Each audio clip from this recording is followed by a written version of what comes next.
right. What's up, good people? We are live in effect. Welcome to the show. Welcome to the show. Is oddly enough, after the show we had last night, well, yeah, actually not like last night, but yesterday morning and afternoon, the show we had, this isn't exactly a show that's piggybacking on that one because I already had this one in the works. It just sort of segued into it. The idea, the notion, the concept, um, are older black men holding or have older black men failed younger black men? That's a subject. That's a topic we're going to be getting into. We're going to be addressing that. We're going to be talking about it.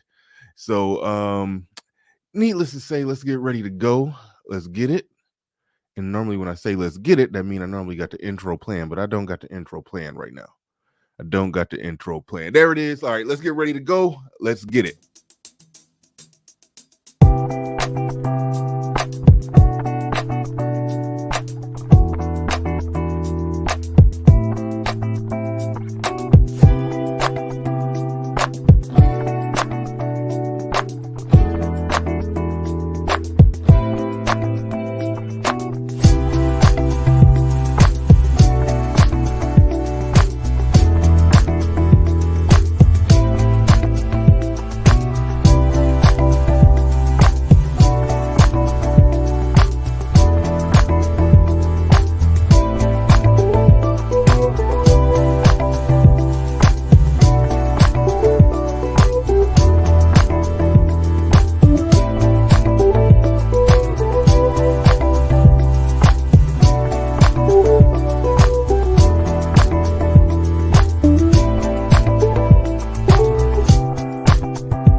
Peace, folks.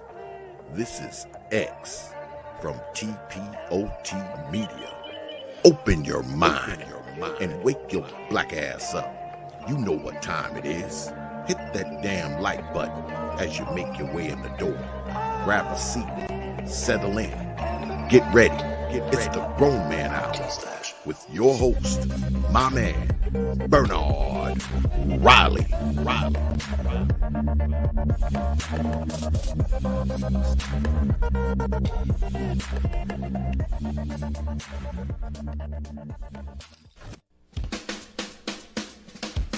Hey, what's up, everybody? This is Mumia Obsidian Ali. You know who I am. I need no introduction, right? And you're listening to the Grown Man Hour with my man Bernard Riley, heard weekdays right here on YouTube. What do you think about that? How about that? Now let's get back on with the show. Thank you.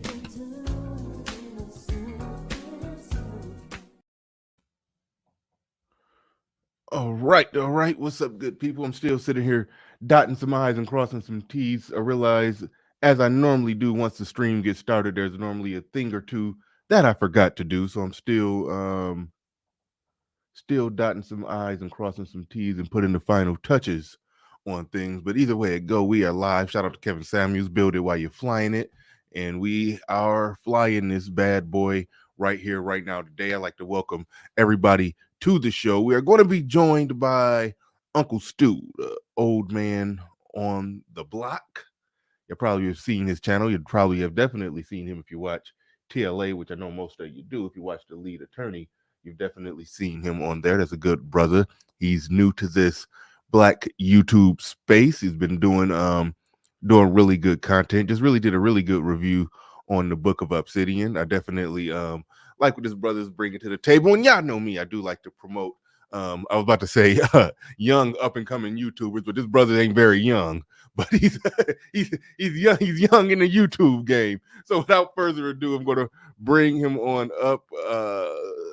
Uncle Stu, the old man on the block. What's going on? What's going on, sir? Salute to you. Salute to the chat. Salute to Brown Eyes.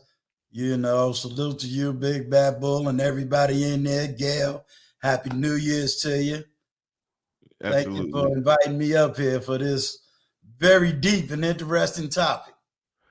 Yes, yes, yes. The topic for those of you who haven't read the title is are older black have older black men failed younger black men, and who better to talk about? Who better to bring on than an older, seasoned black gentleman to to talk about that with us? But one thing I almost forgot to do. I normally like to shout out the first few people to come in and drop the comments.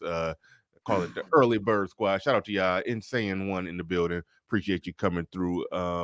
Uneducated lame. He said this will be for sure another good one. Respect and salute to everyone. Great show to end the year. Absolutely. I was going to do some fancy year-end show, but I didn't get fully prepared for it. I was going to pull clips and everything. I just said, no, I'm just going to do just go keep it pushing like another day, but you know, it's still gonna I still think it's gonna end the year with a bang. Still think it's Yeah. gonna end the year with a bang. Uneducated lame says hit the like button on the way in. Absolutely. E Capone, shout out to E Capone. He says older black men didn't fail. We standing on their you said we standing on their backs. Older black men didn't fail. We standing on their back. Okay, we'll see. We'll see. And who is this? Orland Deuce. I think I'm reading that right. My screen far away. I can barely see. He said, yes, they have. Edward Anderson says, remember, Bernard, you did this. He's already foreshadowing the effery to come in this stream. Shout out to E Capone once again. Shout out to Sweet Melody Speaks. Shout out to Logan JJ. Shout out to everybody. And while I'm sitting here shouting people out, I saw you down there, Gail. I see you, Gail, Saludin, El Rahim. I'm just scrolling fast. I'm skipping some people because I'm trying to get to the super chats. E Capone dropped a 5 on it. He says, I got 5 on it, BR. Absolutely.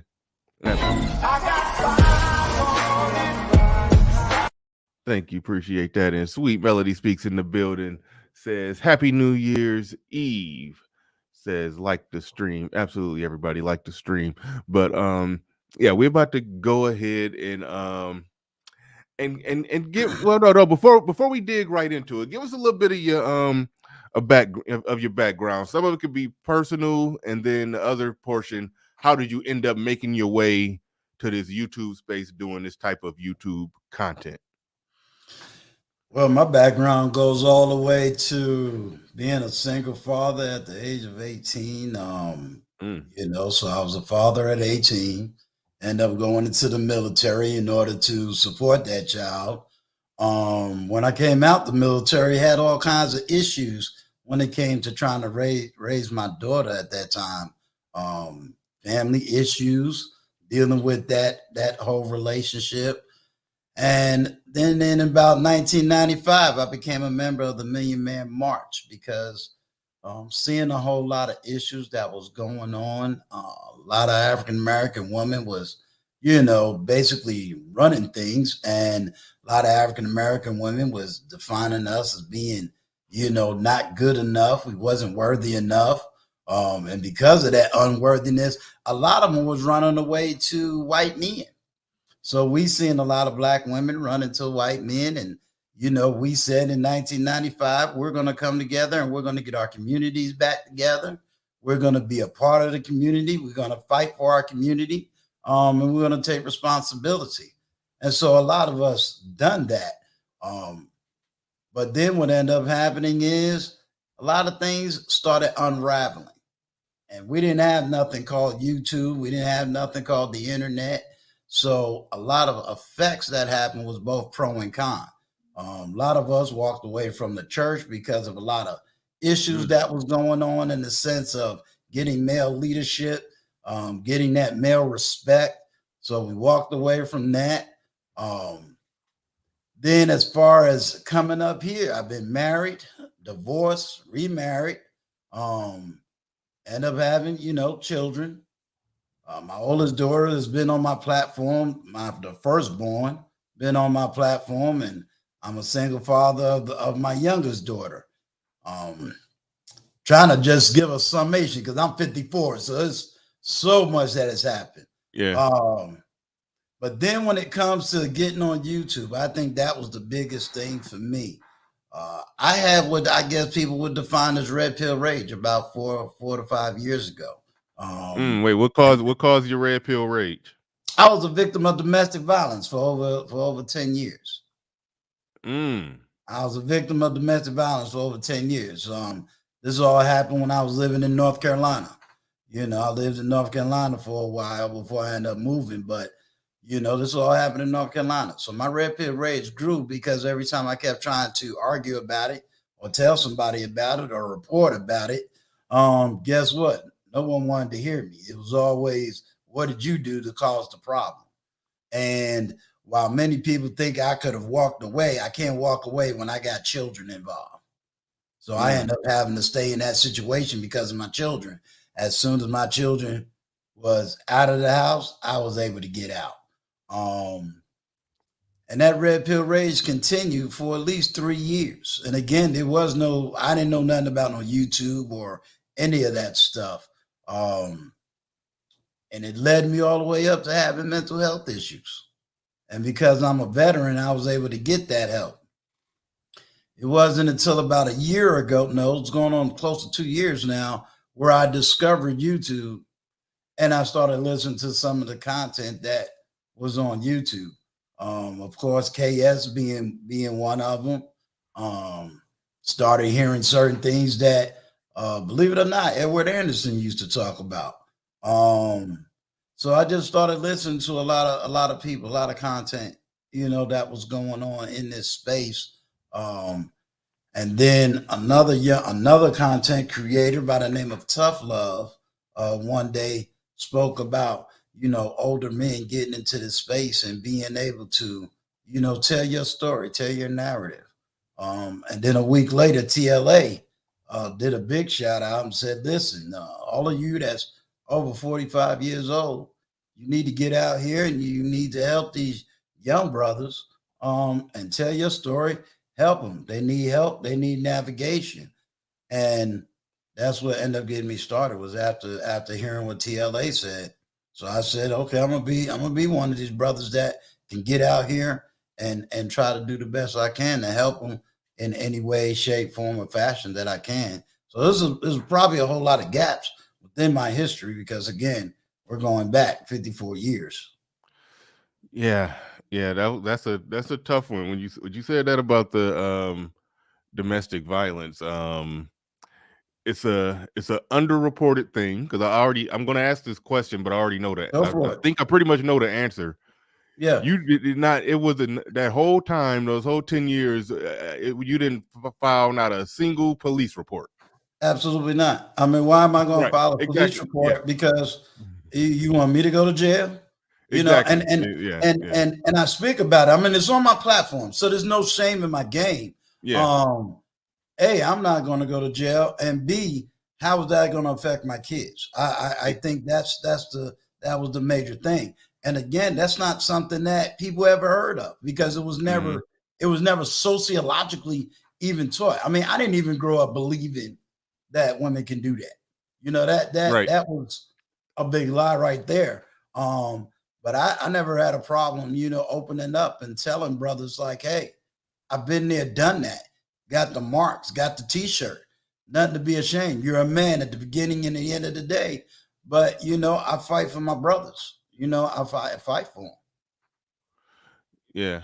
It's a very underreported thing. And we have a tendency to not even look at it as a problem. Right.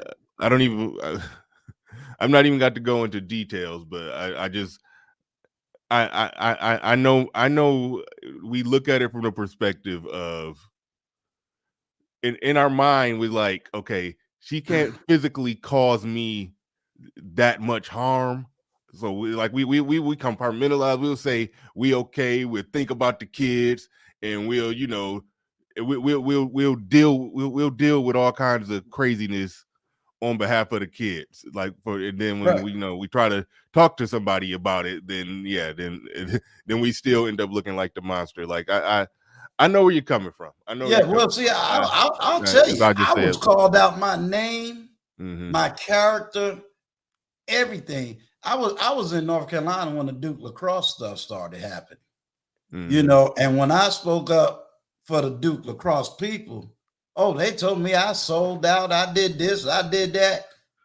And guess what? It ended up being I was true. You think anybody came back and said, hey man, you was right, sorry? I lost friends behind that. And that case ended up being the biggest debacle that I've ever seen. And those brothers, you know, I don't care that they white. The fact of the matter is they was men and their lives is destroyed forever. Yeah. You know, but it is what it is. All I can do is what I can do right now, which is raise the alarm for those that do go through domestic violence and let brothers know that right now there is help. You don't need to be ashamed. You know, I'm right here and I'll make it work. I'll make it happen. Yeah. Snuggles in the building with the $5 super chat. She says, before the show starts, Bernard, I would like you to do me the honor, if you don't mind. So it will calm the playing field, Snuggles. You know, if you ask, I'm not going to do it. And that was a sideways, soft shoe way of asking. It still counts. So I'm not doing it. It's an inside joke, Uncle Stu. Don't pay us no mind. All right. Me and Snuggles got an inside joke going. Big Bad Bull, salute to you, sir. Okay, shout out to Big Bad Bull. If y'all new here, subscribe. Uncle Stu you probably got people coming over because I don't think I know who Big Bad Bull is. You know him? He's been on your channel? Yes, sir. Okay, yeah. So yeah, if you're from Bull, Brown Eyes is in the house. Right. Yeah, if you're from Uncle Stu. I think Miss Mills in your chat before. I think she who? Miss Mills and Mills. I'm not even 100% sure. Okay. 100% sure. But either way, if you hear from Uncle Stu's channel, go ahead and hit that subscribe button. And if you and I think my moderators, I know Gail already on it, and RM probably on it if she's in there. They're probably already dropping you a link. So yeah, absolutely. But Big Bad Bull, thank you for the super chat. Appreciate that. It says here to support my brother Uncle Stu. We don't play about ours. Absolutely appreciate that. Thank you, Courtney. Appreciate you. Much love to you, my little niece. Shout out to Courtney Michelle. Appreciate the super chat. Thank you very much. Do appreciate that. I think I missed somebody somewhere. No, I think that's it. I think that's everybody. But no, thank you to everybody who supported the stream. So far, make sure y'all hit the like button. And like I said, if you're new here, please subscribe. If you're new here, please subscribe. But and shout out to Shannon. I love when Shannon come up and weighs in on the discussion. Shannon, salute Shannon. Yep. All right, let's get into it. We can do a whole show on that female domestic violence against men thing, and just the mind tricks we play on ourselves with the whole thing. It's crazy. It's crazy. But anyway, let's move that forward. Let's try to get on the topic at hand. Have older black men failed younger black men? I'm gonna throw that question right at you, and then we're gonna bounce from there. So go ahead. What's your first general thoughts and takeaway on that? My first general talk is going to be no, but there is a selection and a number of black men that I'll say yes.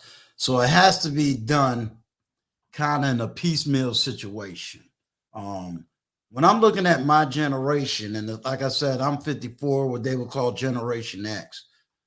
I think it has to be understood that my generation basically was coming off of the last generation. So we had certain economic things that was in place for us, and we had certain sociological things that was in place for us.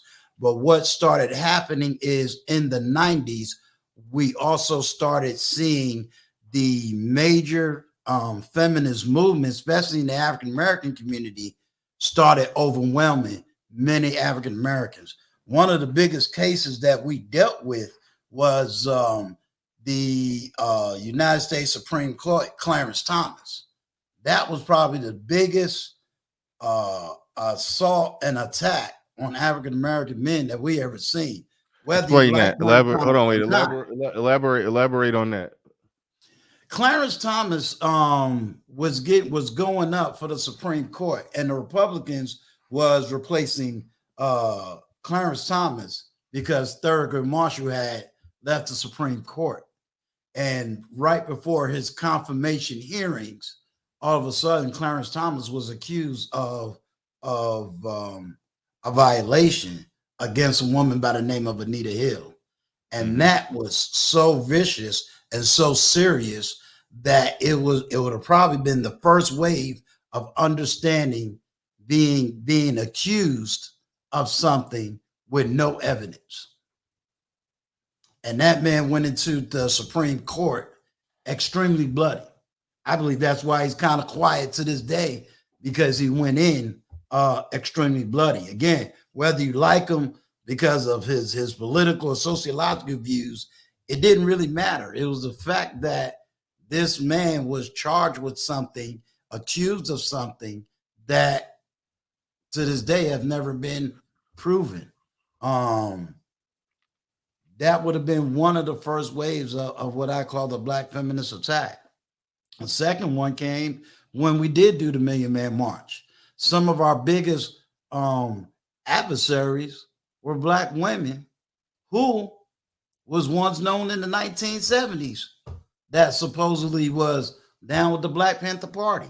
So we had to fight. So hold on, wait, let's back up. You're saying that the Million Man March was, and this something, and then what? Let me just ask the question bluntly. Sure. You saying the Million Man March was opposed by Black women, like they were fighting against it? Some was fighting against it. Yes, you can look that up on regular newspapers. One of our biggest arguments and advocates was Angela Davis. Okay, what case were they making? The case that they was making was, number one, they was using the misogynist argument, and then they tried to wrap it around some of the arguments dealing with Minister Louis Farrakhan. So you got to remember, there was a small group of women that started, but Farrakhan was the head of it. So what they wanted to do was wrap everything around Minister Louis Farrakhan and make him the bad guy of the Million Man March, when in actuality, he was really trying to tell Black men to get it together. You know, so they were. If you look, Shannon just wrote a comment. Because me and Shannon is around the same age. You know, so they made the argument that they didn't want this Million Man March. They didn't want this to happen. They made Farrakhan the bad guy of the leadership. But Farrakhan was not the bad guy. He was telling Black men, in the language of let's say today, it's time for us to level up, take responsibility, become advocates for who we are as men. And we all raised our right hand and said, we will take back our community. We will do the right thing by our community. We become better fathers. We'll become better husbands. We'll become, we'll do whatever we need to do in the community. We got a serious pushback doing that. Spike Lee wrote an awesome movie, Get on the Bus, that talks about all of the communication that we were speaking of back then. We was talking about, dealing with women. We was talking about the politics. We was talking about the social issues. We even started advocating for us to hold each other accountable, so we started doing all of that back then during the Million Man March. Now we're going back 25. I'm sorry. Oh, wait, no. Well, okay. I'm sorry to cut you off. I just want to make sure I get. And maybe you were going to land the plane at the same place. I know. You're probably going to land. I'm about to ask you a question, but you probably was going to land it there anyway. But right. What? And it sounds like you kind of touched on it already, or you was about to touch on it, but I want to make sure we laser focus on. Okay, what happened? Like I understand that one movement or gathering is just not going to change everything.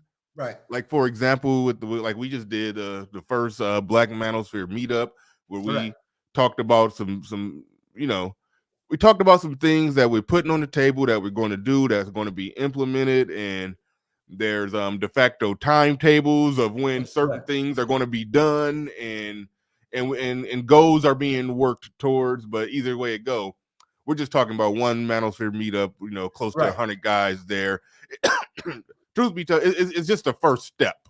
So Right. granted, I don't think a first step is going to open up the floodgates and change everything. So, Right. but why would you say that even with the momentum of the Million Man March and everybody seemingly on one accord, why does it seem as if nothing happened? There was no major benefit from it that we could see or measure in any kind of way.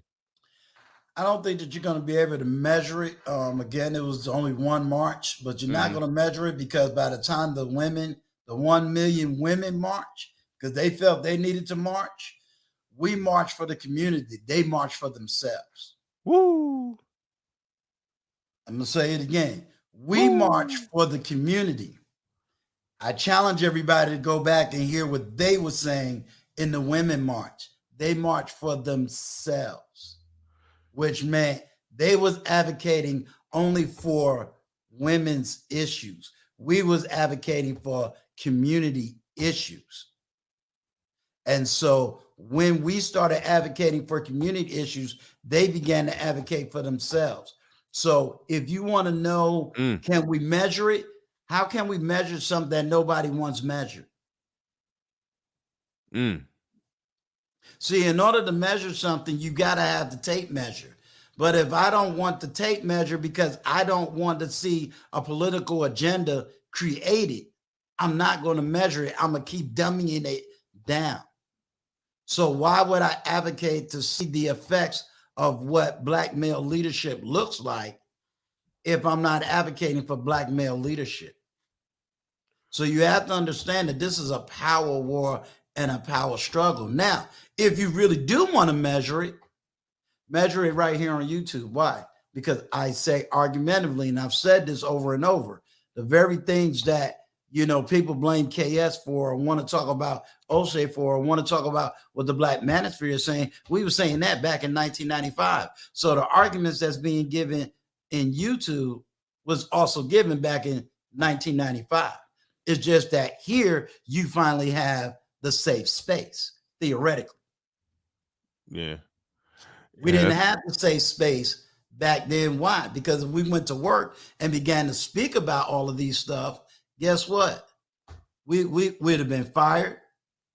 We'd have lost our job. And then we don't have no economic support. So a lot of Black men had to be quiet and couldn't really say anything. We still wasn't going to church because of what was being advocated. So you have that group. So you did have men that stood up to try to do the right thing. But then you did have that small populace of Black men that wanted to perpetuate the lie. They wanted to continue to talk about Black men was this and Black men was that and Black men was this. When in fact, Black men was starting to go to college. They started developing businesses. They started, if you want to use that term, leveling up. And so for me, 25 years later, you got more Black male millionaires today than you ever had in my generation. You got more Black billionaires today than you had in my generation. You got more Black men who is raising up middle-class families on their own than they ever had in my generation. So if you want to measure it, I measure it from where it is now compared to when I was growing up. All right. Good stuff. Shout out to Shannon. He's saying also the problem, Bernard Riley, was that the Million Man March had no, that's exactly what I was talking about. That's sort of what I was hitting at. He said it had no follow-up or milestones to achieve. That's why some of the things that we talked about in the Black Manosphere meetup, it gotta be milestones. Gotta be time limits on stuff, Right. And to follow that up with Shannon, remember I told you we got silence. So you gotta remember Farrakhan got beat up after that. Farrakhan got destroyed after that. They went after him with a vengeance. So I agree with Shannon. There was no follow-up. I 100% agree. Why was there no follow-up? Because of that situation. And anytime a Black male has ever stood up to say, let's be accountable, he was destroyed. So I agree with Shannon. I totally agree with him. Yeah. The international millionaire came through. Intentional. Attention. I'm sorry.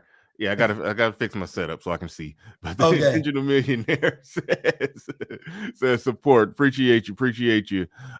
Snuggles in the building says, do military men go through domestic disputes with their family? And if so, come on, don't you okay. If so, how is it handled, or do they look like the victimizer also? I guess really briefly answer that one. If Yeah, that's not a problem. Domestic violence in the military is real.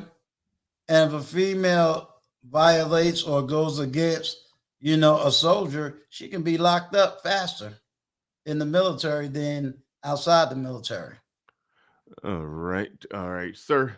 Sir Hell speaks in the building, says, salute Bernard Riley and the platform for having a great conversation. Thank you very much for the super Mhm. chat. I do appreciate that. And shout out to Snuggles once again for coming through and saying, come on, why isn't it popping up? Okay, here it is. He says, are you trying to say, okay, yeah, this is going back to the women doing their own march thing and marching for, as he said, if I see a couple new people came in, if you missed the most profound thing that he said is a Million Man March, the men were marching for the community. Sometime after that, there was supposedly a Million Woman March, and they were marching for themselves. It was for their own selfish wants and needs, and not community building, uplifting stuff. It was just for them. So, but Snuggles is responding to that by saying, is that are you trying to say that women are inherently selfish by nature, and when given control, things will be spiraled out of control because of selfishness? I always say, look at the results. Look at the results. If here's my argument. If you was doing the right thing all this time, then the average African American male in the third grade would know how to read. If everything was so right, we wouldn't even have this whole situation going on right now. So evidently it's not right. I think y'all like to always talk about Game of Thrones. Yeah. We speak about the woman in the Game of Thrones. She had all this power to the point that even when she won, she still wanted to do what? Keep on going. Yeah. Where she had to be destroyed in the Game of Thrones. Mm-hmm.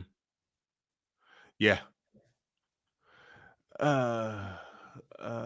Mosaic with TJ Mosaic. Holy crap. Okay. Mosaic with I TJ gotta say Randolph. Mosaic with TJ Randolph. Okay, it pop up late on my screen that's on my table so I can see it.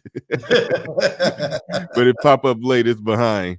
I gotta fix my layout so I can see better, or get glasses, one or the other, but I hate glasses. But shout out to you, Mr. Riley, and my brother veteran Uncle Stu. Thank you for that. Definitely appreciate you. Shout out to Ike. I ain't seen Ike down here in a minute. Shout out to Ike. Salute. Salute, sir. All right. So where were we? Because we got So we like I said, you have to look at what happened during the Women's March, and then there's also weird situations and dichotomies going on, because I'm going to argue by the time I turned 45, 46 years old, and this is what I'm finding out in the latter part. You had a lot of men that actually went through some of the things that I went through, whether it was dealing with court systems, divorce system, child support systems. You had some men that, instead of advocating for their kids, they just sent the check because they realized they couldn't win that battle. And a lot of them walked away. Right, wrong, or indifferent, it did happen.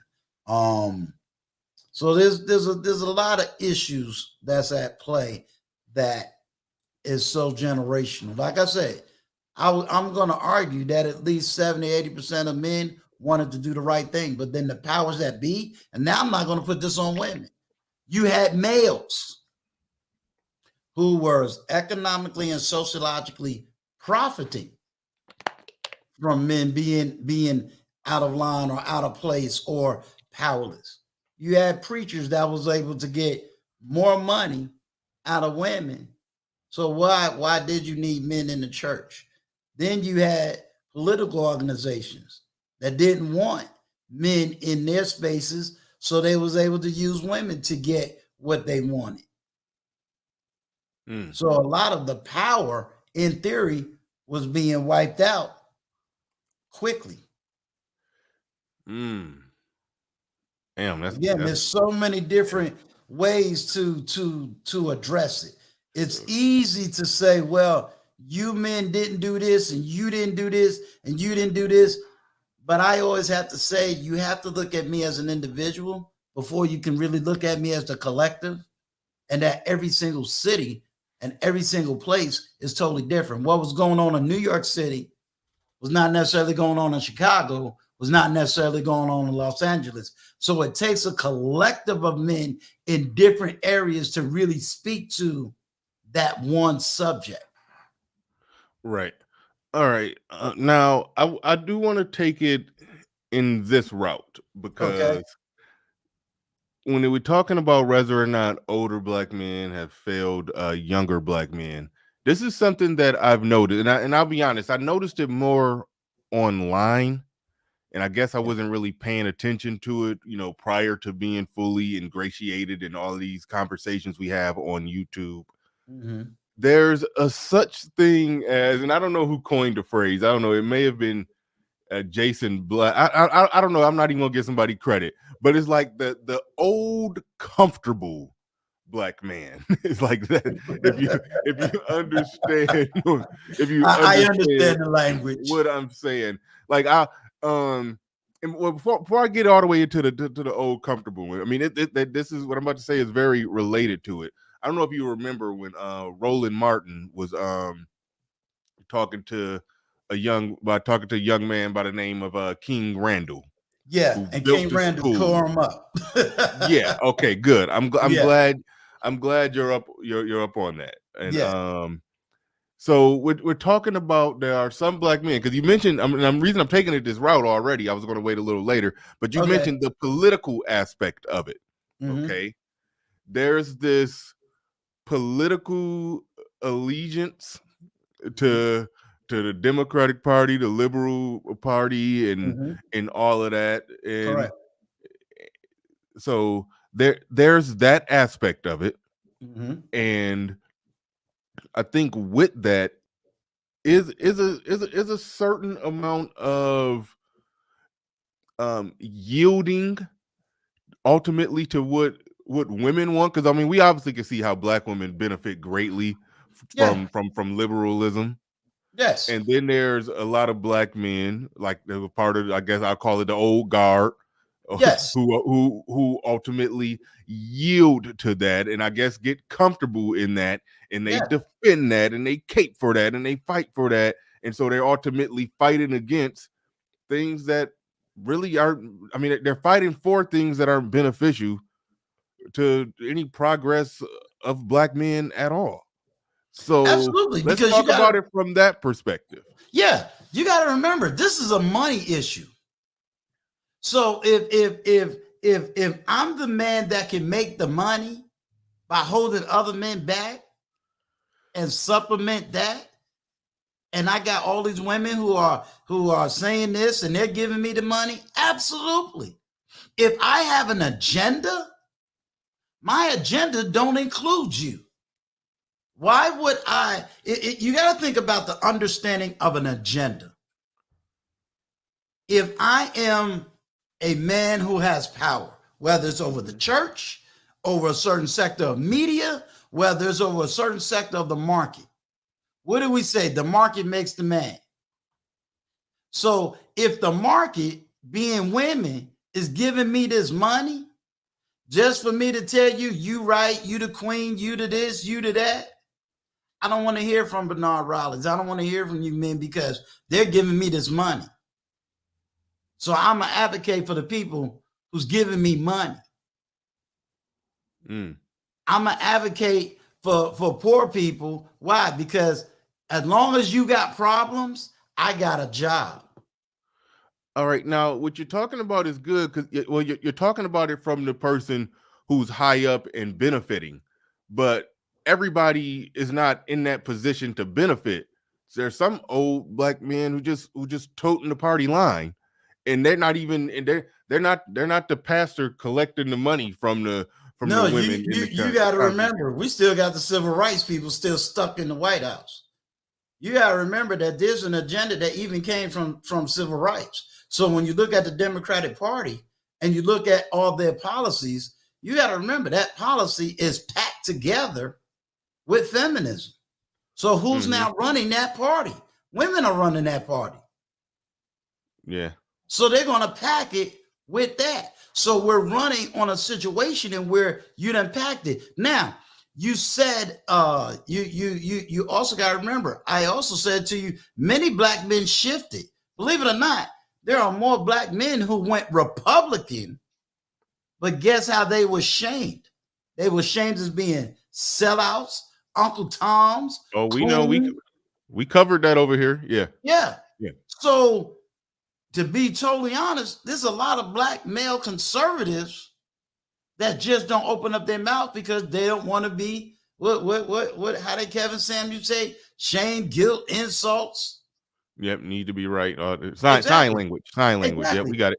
And we have to also remember what we're doing here on YouTube, they can't do up there. And I use the word up there, they can't do at their jobs. They can't talk about this at family functions. So you got a lot of men that are moving, but they're moving in silence. Yeah. Now, do you think that there's something to that, to the older black man who he's probably, well, I don't want to say has been through some stuff, because like we overestimate or we overlook just how long ago this. I mean, it's the 60s. Okay, it wasn't that long ago, but in a way, it still was. I mean, if you were I mean, in order to be, if you were 20 years old in 1965, I mean, we do the math how old that person is right now. Right. I mean, we're talking about somebody in their 80s. If you were 20 then. Right. So the person. So when we're really talking about a lot of the older people who are 60 right now, we're really talking about people who were they were born. They were born in that time. They were kids during the civil rights movement. Right. So they probably caught a little bit of the backlash aftermath of it. Right. But even then, to some degree, they haven't really been through all that much. But it still seems like that with some older black men, it do seem like that some of them are they're looking at it from a perspective that, hey, we here, we doing all right, they ain't trying to kill us no more, so we good. Everything is good. It's almost like it's just let's just stay surviving mode. Like, do you see that? Do you acknowledge that, or do you think that is the thing? Do you think that that's ultimately that mindset is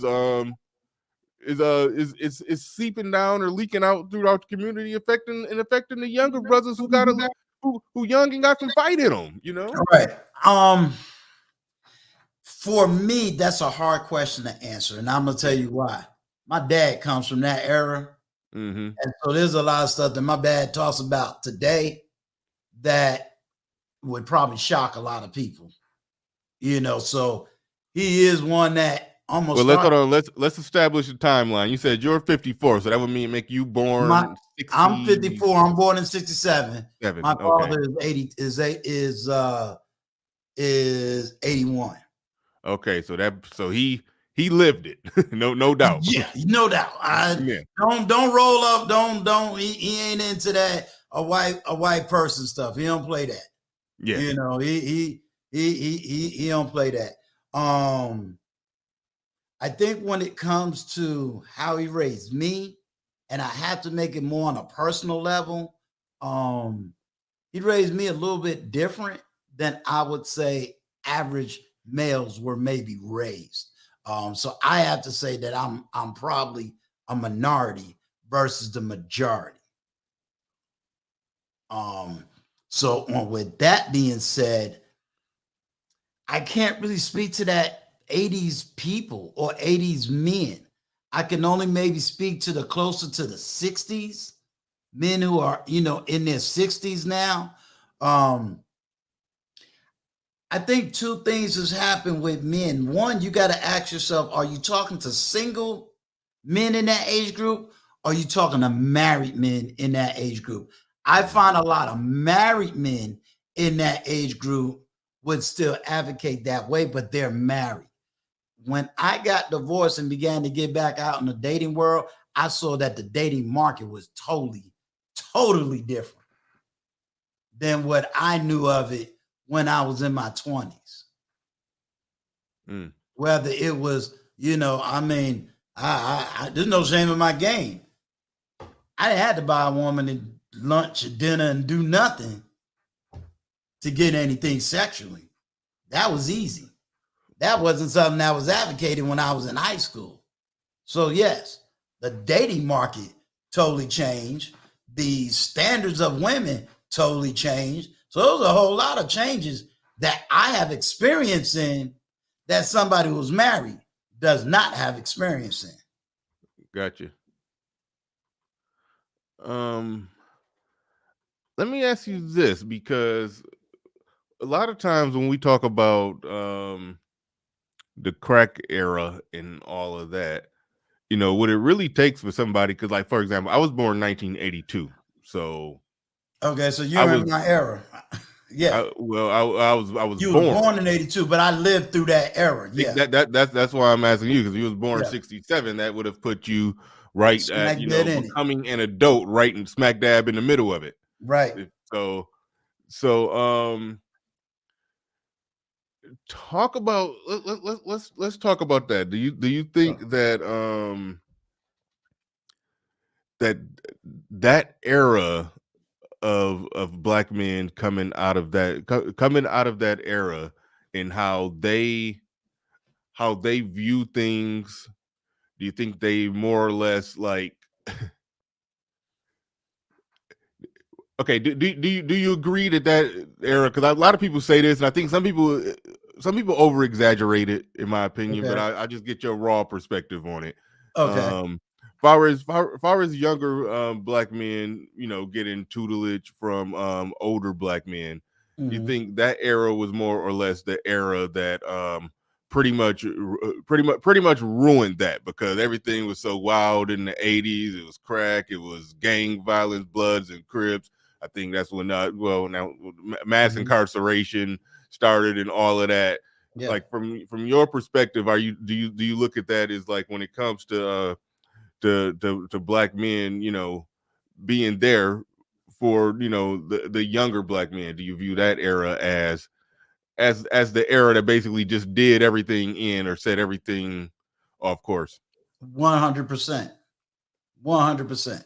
Crack era did more destruction to the black family than I can think historically in any era. Crack did to my generation horrifically. I watched middle class black families get destroyed.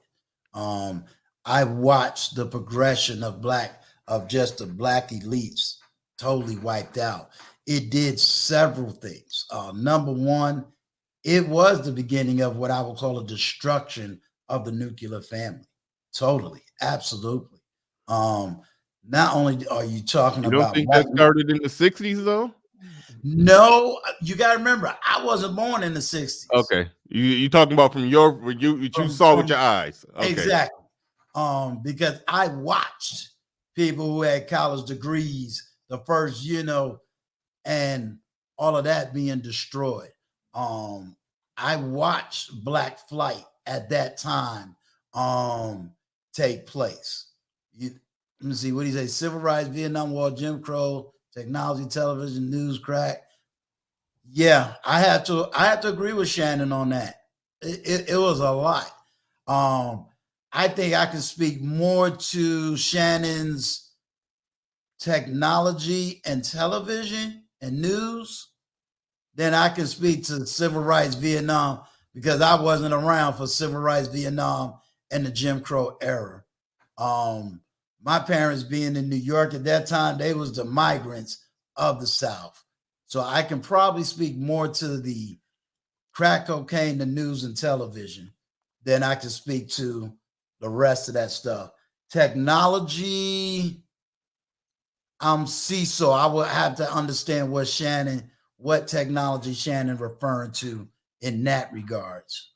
But I can definitely relate to the television, news, and the crack cocaine. Yeah. So going back to that crack era, you had, you know, both men and women. You had men going to prison or they was dying. So that did have a major effect. Uh, Gangs was mostly in LA. That did have an effect. Hip hop tried to speak to it on one side. I think one of the most powerful hip hop records was Self Destruction. That really was speaking to accountability within our community and basically saying we're self destructing. Um, Very powerful lyrics back then. And then next thing you know, we was listening to NWA, which I was was speaking. just about to say, like, what I've never heard nobody adequately explain that transition where it went from songs like Self Destruction to basically the hip hop basically embracing all of that destruction, Mhm. and they all try to I say, oh, go ahead. Yeah, I believe without really having names and getting into all the craziness, I believe that pivot happened because I believe that at that time New York was producing what they would call more social conscious rap, and no one ever would have believed that rap in and of itself would have taken off in the manner that it did. And I believe people capitalized on it, and the reason NWA was able to do what they was able to do because it was supposed to be the battle to stop rap music, and it ended up becoming the success of it. And then you had that East Coast West Coast. What the East Coast West Coast argument really originally was a lot of people didn't understand what this Crips and Blood stuff was all about, because that wasn't going on in New York, but it was going on in California. So it was a weird time in which you're speaking about what was going on in New York versus what was going on in California. When you got California saying F the police, and you got New York saying, well, wait a minute, we got this crack epidemic going on. You had a lot of issues. Then you had Ronald Reagan coming out.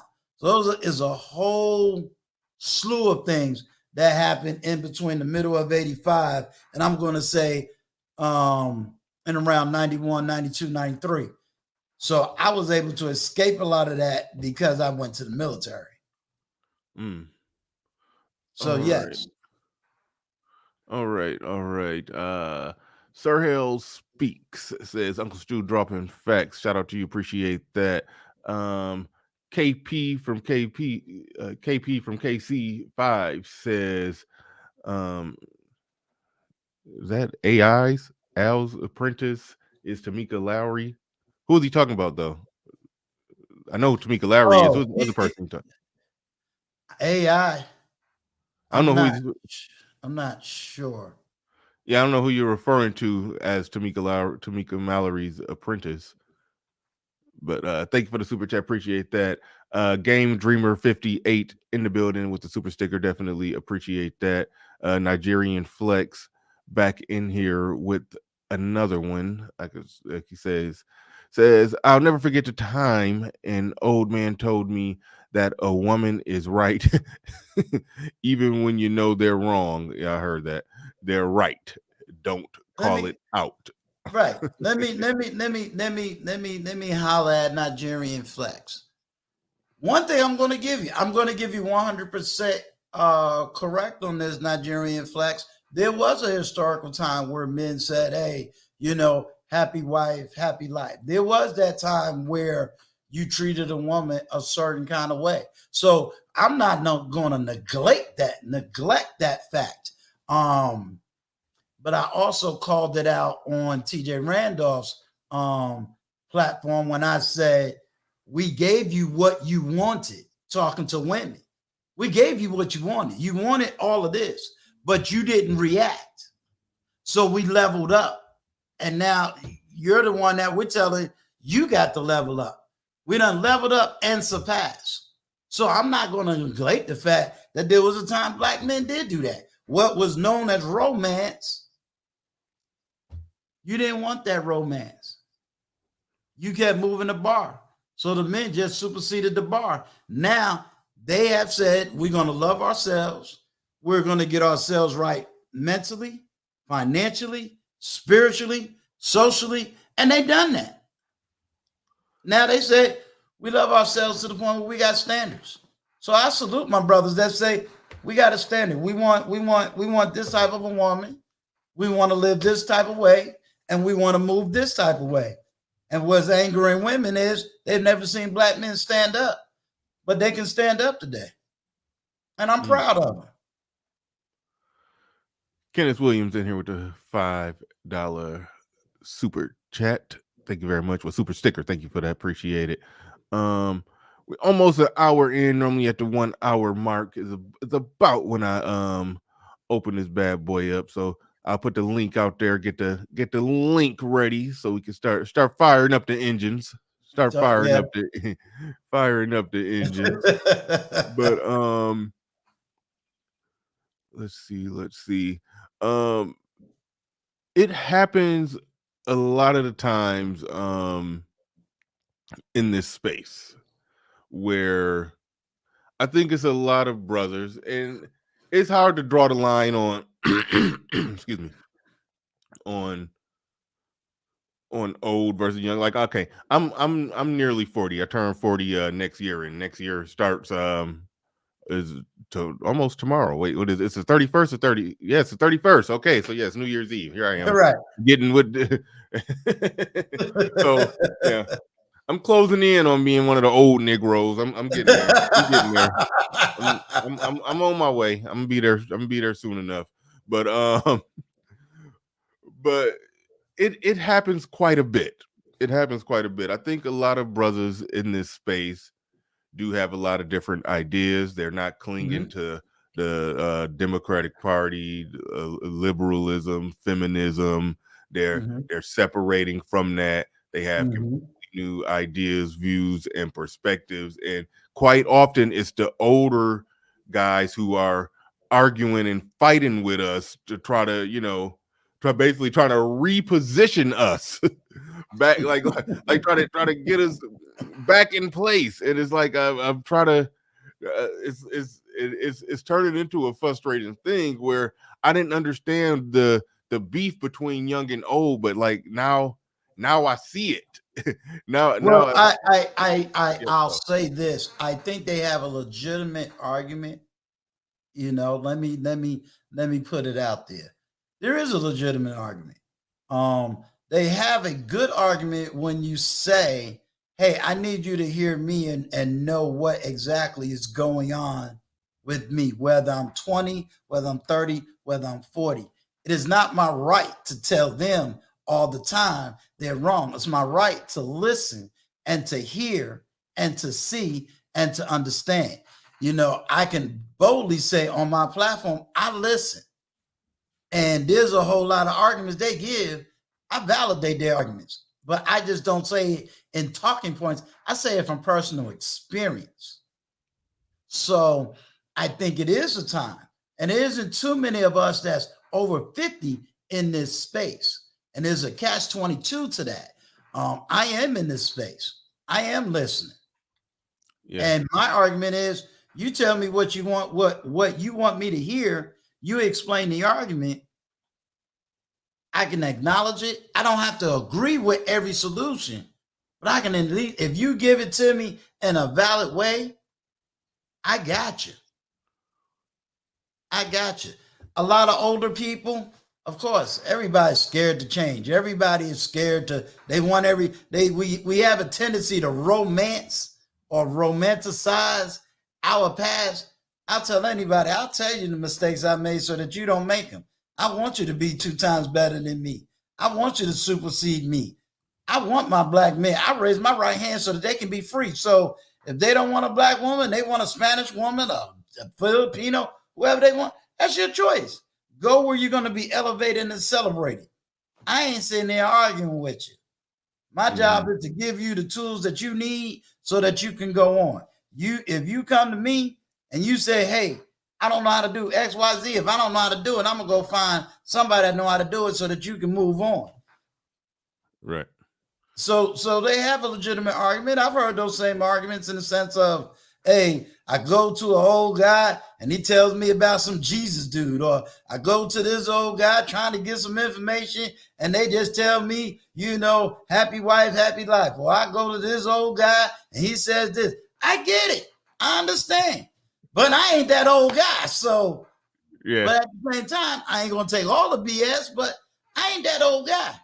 And if you feel I'm saying something, it's like, okay, explain it to me. Now, there are some things where, you're gonna have to get this right and you're gonna have to get this right. But you look on my platform, when I talk about me, I tell you about me. I tell you about who I was, what I done, where I'm at. Heck, like I said, I put my daughter on that platform. She can validate anything. So, I can't answer for 300,000 men, but I can answer for Uncle Stu. Right on. Shout out to the people that came through on the Cash App end. Let me acknowledge the Cash Apps before I bring somebody up. Whoa. Looks like somebody sent me a... Oh, wait, no, that's just added up. Oh no, somebody did send me a pretty heavy-handed Cash App. God damn. All right. Joseph, okay, I don't know. Oh, I think that's Joe. Well, okay. Yeah, that's Joe Ethereal, my man. Okay, I didn't recognize the Cash App name, but Joe Ethereal, shout out to you. Sent a $101 Cash App. My man, appreciate you. Definitely appreciate you. Shout out to Jada LaRue in the chat. She sent one of my people. Yeah, shout out. $5 Cash App. Yeah, definitely appreciate Jada LaRue. Yeah, she been around here. Been around here for a minute. Been around here for a minute. Yeah. And KD, I don't know if that's from this morning or yesterday. Nope. KD sent a $40 Cash App this morning. Y'all just blew up my Cash App. Y'all blew up my Cash App something heavy this morning. Appreciate it. Appreciate it. Y'all blew the Cash App up. Yeah. But all right, we're gonna bring up, we got TJ Randolph in here. TJ Randolph in here. Welcome to the show. Go ahead. You gotta salute. That's an officer right there. We gotta salute. All right. I didn't know. Of course not. Listen, okay, Mr. Riley, good morning. I'm calling my brother, text me and called me early this morning. Listen, Stu, let me tell you something. Yes, I got my coffee. I'm getting ready for Mr. Randolph to come home. So I must really love you if I'm going to interrupt my cleaning ritual to come and holler at you. But I want to say, bruh, you're absolutely right. There are not many people that are 50 plus in this space. I am 54, like my brother Stu here. And we're trying to grow youngins. We're trying to grow youngins as well as old ones, because again, there is a gap and there's a rift between the generations, and not because we want to say that we know it all, because we don't, but we're learning just like we're trying to teach. So it's the conversations that you're having with Mr. Riley, that you're having with Uncle Stu, is going to help to bridge those gaps. We're not going to always see eye to eye, for one reason, that the world we live in is very different. The world that you all live in is very different than the world we grew up in, no different than the world that our parents grew up in. But one thing I think is different is that we're learning. Y'all just don't shut up, because we told you to shut up. Y'all say, no, we ain't shutting up, and this is why we ain't shutting up, and you gonna hear what we got to say, doggone it. And whereas at our generation, we just shut up because they told us to shut Look, we had consequences for not shutting up. Consequences and repercussion. That's right. This is something we're learning too. We're learning. Just because we're older don't mean we're always wiser in everything. Mm-hmm. But what we are asking is the things that we are wise in, particularly the things that we have fumbled the ball, that we've learned from. We're asking that you listen to us like you are asking us to listen to you. And Stu will attest that, shameless plug here. Me and my daughter do a show on Saturdays. She's 27. I'm 54. And my daughter has publicly growed me real to let me know where my points of view and my thinking are wrong. And I'm like, okay, you're right. You got it. so this is conversations like this are very important. So I think, I'm becoming familiar with you because I think I've seen you. Have you been on TLA or something? Because I've heard your name around a lot. Yeah, I've been on TLA before. You're doing a lot of good stuff. And again, if my brother wanted to come and chat with you, I know that he really believes in what you're doing. So I thank you for allowing him on. I thank you for the conversations that you are having. And that's all I wanted to come and offer my support to Uncle Stu as well as you. And I'm going to continue to finish drinking my coffee. All right. Thank you. Appreciate it. And Bernard, if you don't mind, I want to address, I normally don't look at chats. There is, and I want to give her credit. I'm trying to find the time. I think she said something about older doesn't mean elder. I'm trying to find that comment. I'm looking forward to. Right there. And it wasn't, that was Shaka Nulu, older don't mean elder. Yeah. I totally agree with you, sir. I 100% agree. Older doesn't mean elder. And one thing that I have been humbled by is that there are men that identify as the eldership over my age.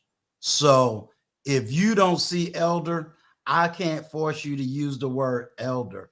I believe that term elder is just like men recognizing men. Only men can identify a man. So no. Did I say she? I did. You know what, my brother? I'm sorry. I did say she in the beginning. I'm sorry. Don't beat me up, bro. Don't beat me up. Don't beat me up. Don't beat me up. I did realize I did say she. I didn't mean to say she. Yeah, no, it's cool. It's all good. It's all good. We got before the billions in here. It was a running joke the last time you was on my show. Your Wi-Fi was messing up. They was calling you before the Wi-Fi. That was funny. Before the broadband and everything else. Before the bandwidth. I had to get a Wi-Fi extender because of that. You and TLA be sending me to the shadow realm when I be messing up with my technical difficulties. So don't let them get you before the billion. You got it. Right. But first, I gotta get this correct. You got the mic. You got the mic. There you go. Now you got it correct. Yes.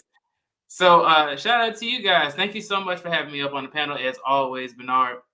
Shout out to you, Uncle Stu. I was on your channel the other day. So yeah, it's always great to speak to you guys. So I heard you guys talking about the older versus elder thing. I mean, I guess if you're trying to use in the terms of, like if you want to give it another term, and that's cool. But elder does quite literally mean somebody who is older. It doesn't mean that you're more wise or anything like that. It just means that you're older. And I think that it's more so, if you want to give it a new definition, cool. But I agree that just because you're older doesn't mean that you're more intelligent or somebody who is necessarily more wise than you, right? Mm-hmm. Within, given your experience. So I guess the topic is talking about older Black men failing younger Black men. I would say that's true in some cases, right? I can't say that's for everybody. And I don't want to blame anybody either, right? But I do know that when I went on your channel yesterday, I didn't grow up in like the traditional household, right? Because everything was kind of switched with me. My granddad and my grandma. My grandma was the breadwinner, and my granddad wasn't. But he taught me a lot of different things about being a man. So he was an older man, even though he didn't teach me about like, oh, get into the money and all this other kind of stuff. I kind of learned that from my dad. Mm-hmm. But we talking about older black men. I guess you could say he failed me in the sense of getting money, but he did teach me a lot of things about like fixing up the house and other things that I kind of gained from that. So I think that all those things are extremely important, but they all came together to bring me into who I am today. So even though may not have learned everything from maybe my granddad or from my dad, but I have learned many different things from many different people in order to become the better version of myself. Right.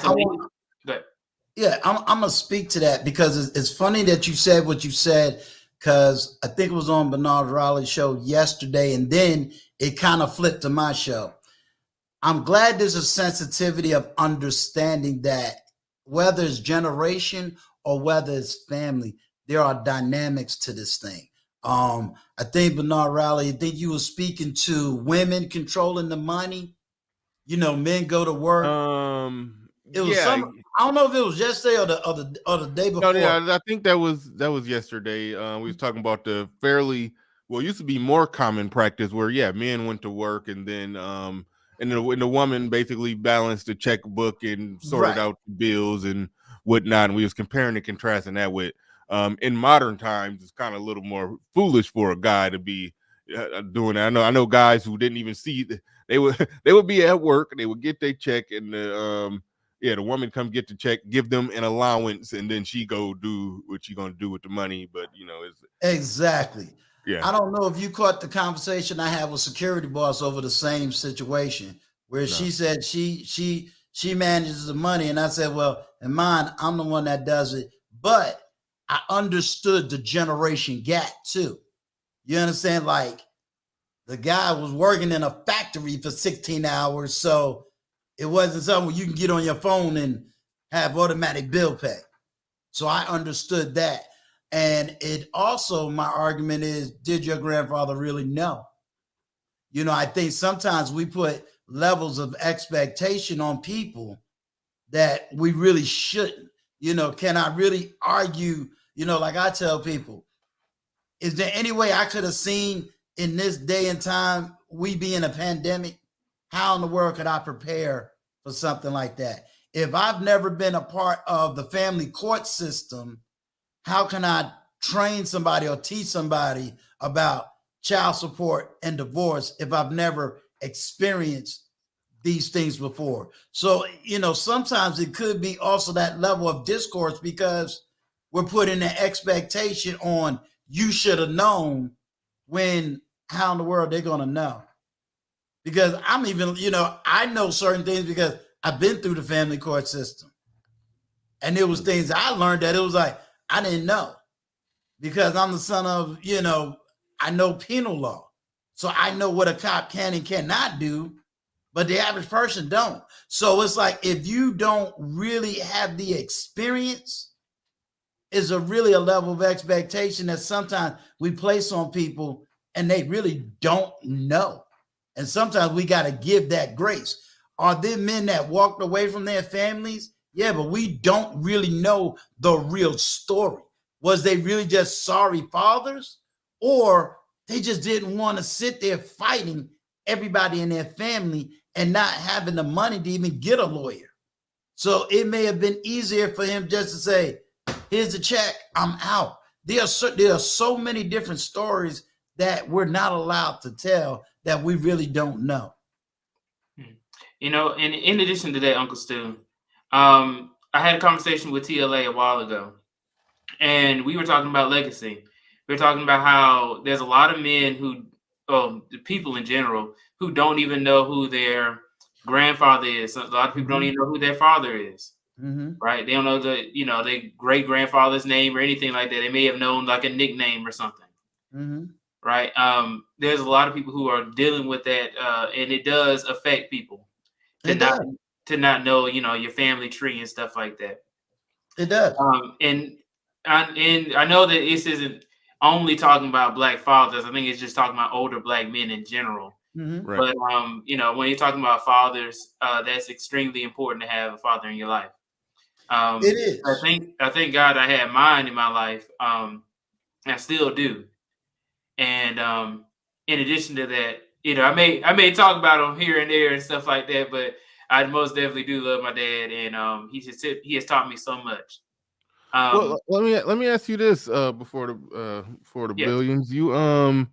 It sounded like you were talking as if you were raised by your grandfather and grandmother. Is that correct?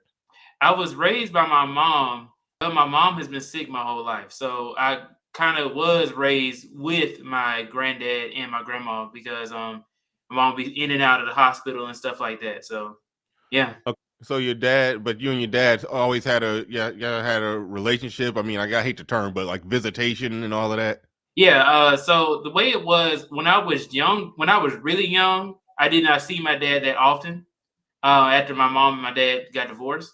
And then it wasn't until I got a little older when I started going on vacations with him, and then I was going over his house, playing some basketball with my with stepbrothers and stuff like that. But yeah, that's it wasn't until I got maybe middle school age when I started seeing my dad more. So all elementary, I was kind of like I was going through it, man, and I would only see my dad probably every other weekend, maybe. And that's sometimes that'd be if he wanted to pick me up, or if I can get him on the phone. So, but as I got older, then I started seeing him more often, because we were having, issues with my mom and stuff like that. So, of course, he had to step in a lot more often. And now I see him. He was just at my house yesterday, telling me that I got a bootleg movie room. So, you know what I mean. So he's still in my life, and I do thank him for helping me out. Have you ever asked him why was it that gap after the divorce? Okay, how old were you when they got a divorce? I was like 4 or 5 or something like that. It was like I can't even remember when my dad and my mom were together, really. So have you ever asked him from 4 until middle school? Why was it a break off where y'all weren't seeing each other as much? Really my mom. That's really the reason. My mom and my dad were not getting along. And then my dad got into another relationship and stuff like that, and that was a big deal. I got my little brother when I was like 9, and then my half brother. Yeah. So, got it. Yeah, so that's why it was. My mom was trying to like, nah, I'm trying to raise him by myself or whatever. And then we really realized that I need my dad to help me out with a lot of things because I was going through a lot growing up. Yeah, you probably were a lot of other men going through the same thing. Oh yeah, no doubt. But no, you probably were too young to know. Like, did it play out in courts with them, or it was just a dispute between just the two of them, and then they just handled it however they handled it? Yeah, I know it was a court thing. I know, okay. My dad didn't win. Like, I don't think he got 50-50 custody, but he got like every other weekend or something like that. And didn't really see him that often when I was young. I almost, what's crazy is that it got to the point where I was like, I saw this guy and he kind of looked like my dad from what I can kind of remember. And then I said, "Hey, Dad." And then this dude just was like, "Who is you? Ain't my dad? You ain't my son." I was like, "Hey, I can't even remember what my dad was." Like, hey, I hate to laugh, but that's horrible to see. But I say this charge up a stranger with being your dad. Just charge that man up. And the thing is, he looked not. When I think about it, he looked nothing like it. He was just brown skin. That's all it was. He was just, he didn't wear glasses or something like that. But yeah, he would turn around and everything. Yeah, that was quite awkward. But I will say this also, and this is probably what puts me when I say it's very hard. My parents are still married to this day, and by the grace of God, they're still living. So I grew up different. So I'm very sensitive to what a man goes through, growing up without a dad, because I had my father on my, still there. So it's a different, that's why I say it's a little bit different for me. So I can only empathize as opposed to, okay, I can totally relate. I can't really say that. So I try not to downplay other men's experiences and stories, because I got to be honest. I can't sit up there and say, I know what it's like not to have a dad in my life. Yeah. Yeah, that's a tough one. Uncle Stu, you said that you went through you said you've been in the court system like far as like your own like you've been married and divorced and the whole works and had the whole custody thing and all of that going on. You said you ended up winning custody, correct? Yeah, I won custody of my youngest daughter. Absolutely. But I had some money, and I had a very good lawyer. This was in New York. So I was able to win because as soon as she did some crazy stuff, I had a lot of stuff documented. And at that time, I was able to give the right paperwork to the right social workers, lawyers, and I had that little background of being in the military, so I was kind of in a much better position than, let's say, that I knew her mother was, but it was also rare. So I was not only did I win a child, but I won a daughter. So that made it even more, because it's harder to win custody of a child, but it's even harder to win it of the opposite sex. Man. So yes, I've been there, done that, and got the t-shirt. Now she's 26 years old, doing well. Yeah. And this was with the woman that you said that it was some domestic violence. Woman. It was a different woman. Oh, different woman. Okay. Different woman. Yeah. Yeah. It was a different woman. So I did it. I look at my life, at least up to where it is right now, as every L became my lesson, and my lesson is what I can teach. Everybody isn't going to want to come to my platform. Everyone is not going to want to talk to me, because you got some people, and this is not finger pointing, this is not blaming, this is just life experience. Some people just want to stay where they are, and that's cool. That's your right. That's your choice. Some people is just so mad at older people, they're not gonna. What is it? It's a damn shame men have to go through the gauntlet of. Yeah. And then you got some men that is just gonna feel the way they feel, and they're gonna reject me regardless of the situation. And that's cool too. I'm about results. So if I can help you and get the results, great. If you feel I ain't good enough to help you get results, hey, that's great too. I can't fight everybody's battle. I can't fight everybody's issue. Like I said, me and TJ is probably the two oldest people on this platform. I'm older than Kevin Samuels. So I'm here. That's all I can do. Anything that's missing, I can only do my part, and I can only take responsibility for what I do. I can't necessarily take responsibility for an entire America. Hey, Bernard Riley, you mind if I tell you a story? It's quick. Oh yeah, absolutely. No, go ahead. Take your time. All right. So a quick story about an older man, right? So is an older black man. He was a crackhead. So this guy, I'm walking out of my mom's house. This back when I used to live with my mom. And I'm walking out trying to get to work. And then I'm going to my truck, and I see this guy, and he's like in the middle of the street. And I had seen the guy before, but he never came up to me. He started yelling across the street. He's like, "Hey, hey!" And I'm like, "Oh Lord, let me go ahead and rush to my truck." So I'm rushing over to my truck, so that way, I don't have to, interact with the guy, whatever. So I get in, and then he actually starts running to my truck, and I'm like, okay, so like by the time he came up to it, he was like up to my window. So I was like, dang, I'm about to like pull off, but he's like right up on me. So then the guy, he's like, hey man, can you give me a ride? I don't know why they always ask for a ride. I used to live in the hood, so there'd be a lot of crackheads and prostitutes and stuff like that out there. So he asked me for a ride. I was like, nah, man, I ain't gonna give you no ride, and I pull off. I'm thinking that's the end of it.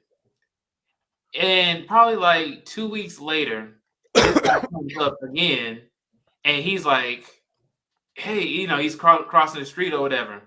He's like, hey, man, I'm your uncle, and you need to go ahead and help me out.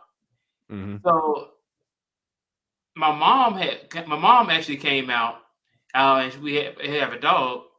My mom came out, and then the guy starts walking up to her. So then I'm like, no, man, you ain't gonna, walk up on my mom like this. So I gotta like actually protect my mom. He's like, hey, you know what? I only needed a ride to go to the post office. And then he points in the opposite direction of where the post office is. So I'm like, okay, you know what? He's over here trying to hurt us, because we know what the post office is. He's pointing towards the other street. So then, when that being said, I actually had to, call the police on the guy because, before he actually had to get into a fight over, him stepping up to my mom like he was about to do something. And when I think about this, is that when we talk about the being elder thing, this is like an example of, okay, this is somebody who was definitely older, probably in his 50s, right? Maybe in his 40s, but he didn't crack, so he, look older. But with that being said, is that you can't just not only can you not listen to people because he lied, right?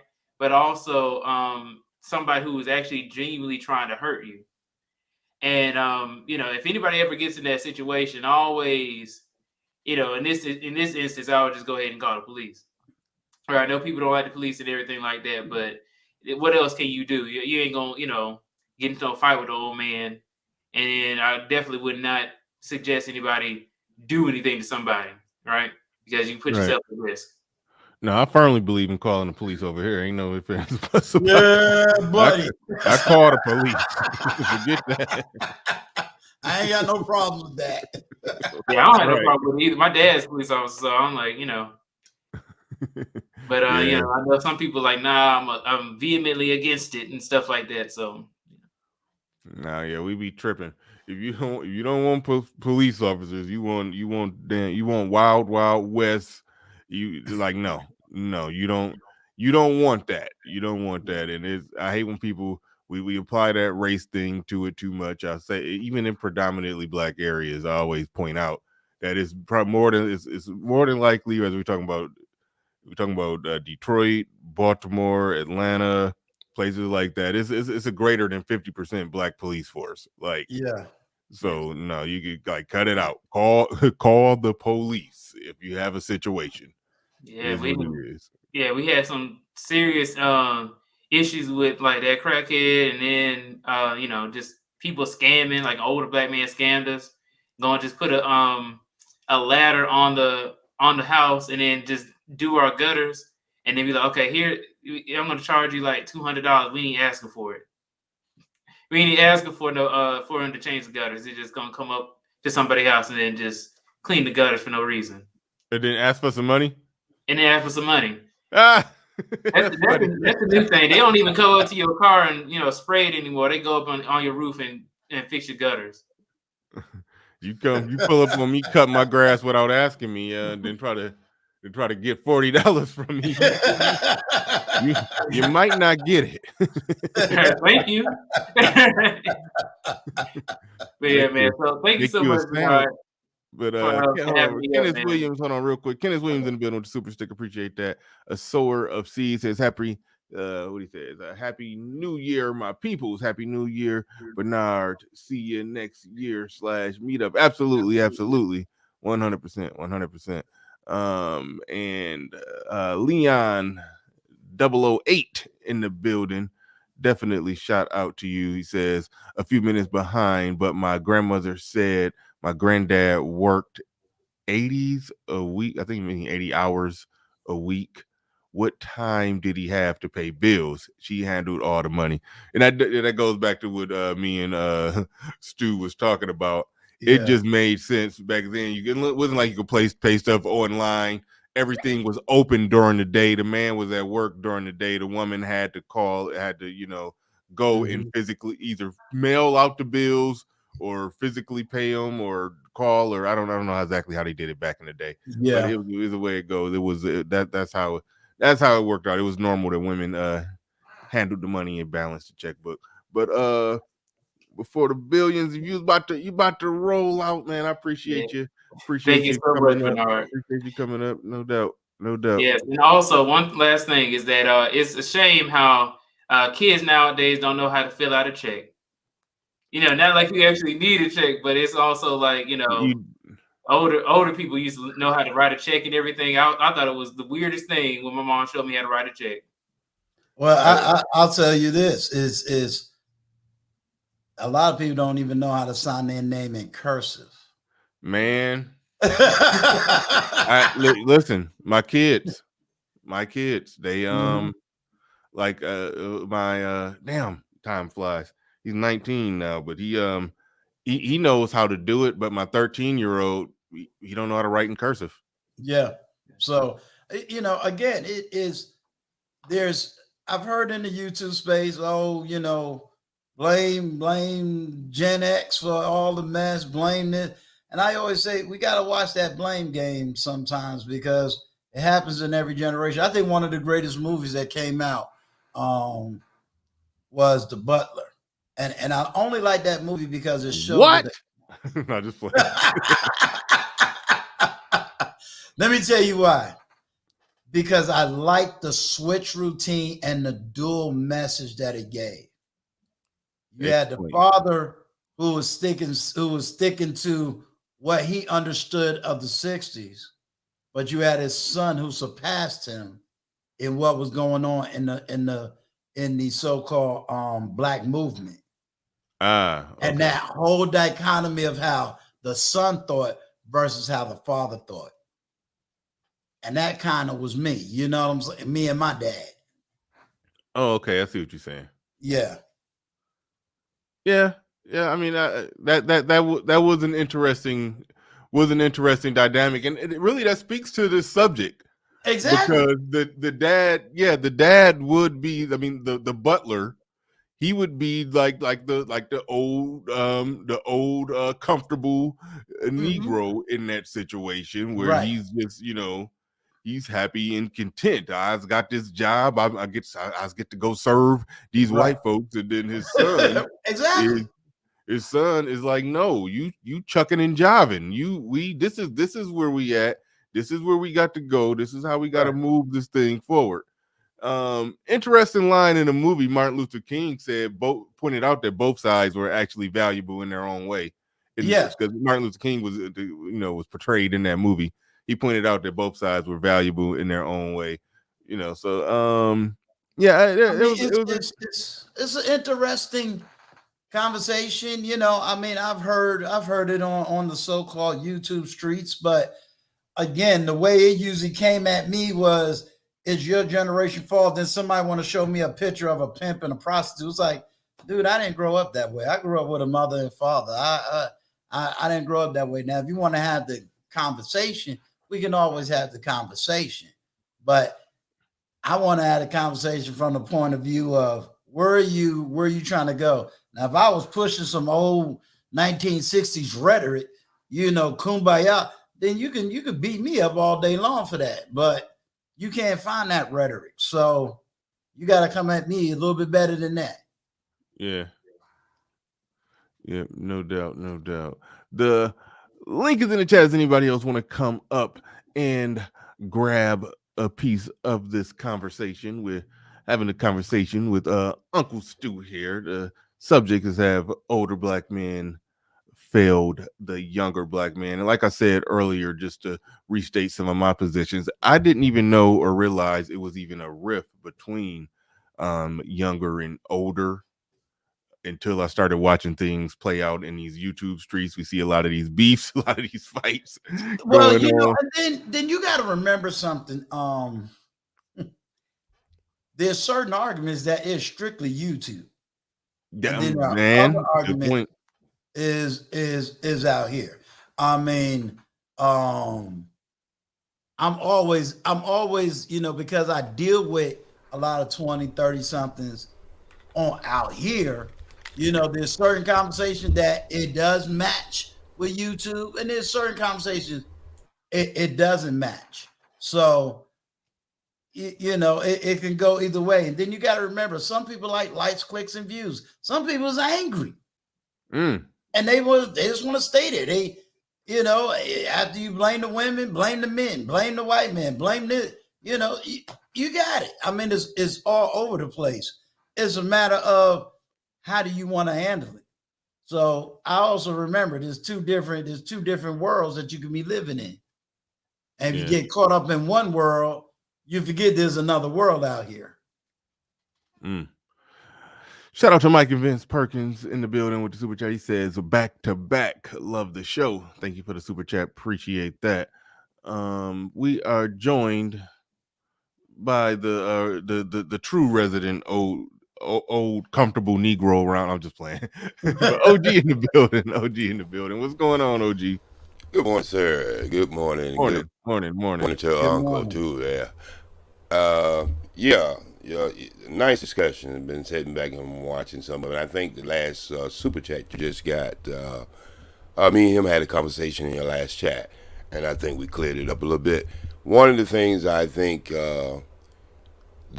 sometimes when us seniors or us old men, as y'all like to call it, old ninjas and all the other names y'all like to give us, one thing y'all forget that we probably got children the same age a lot of these people come on this internet.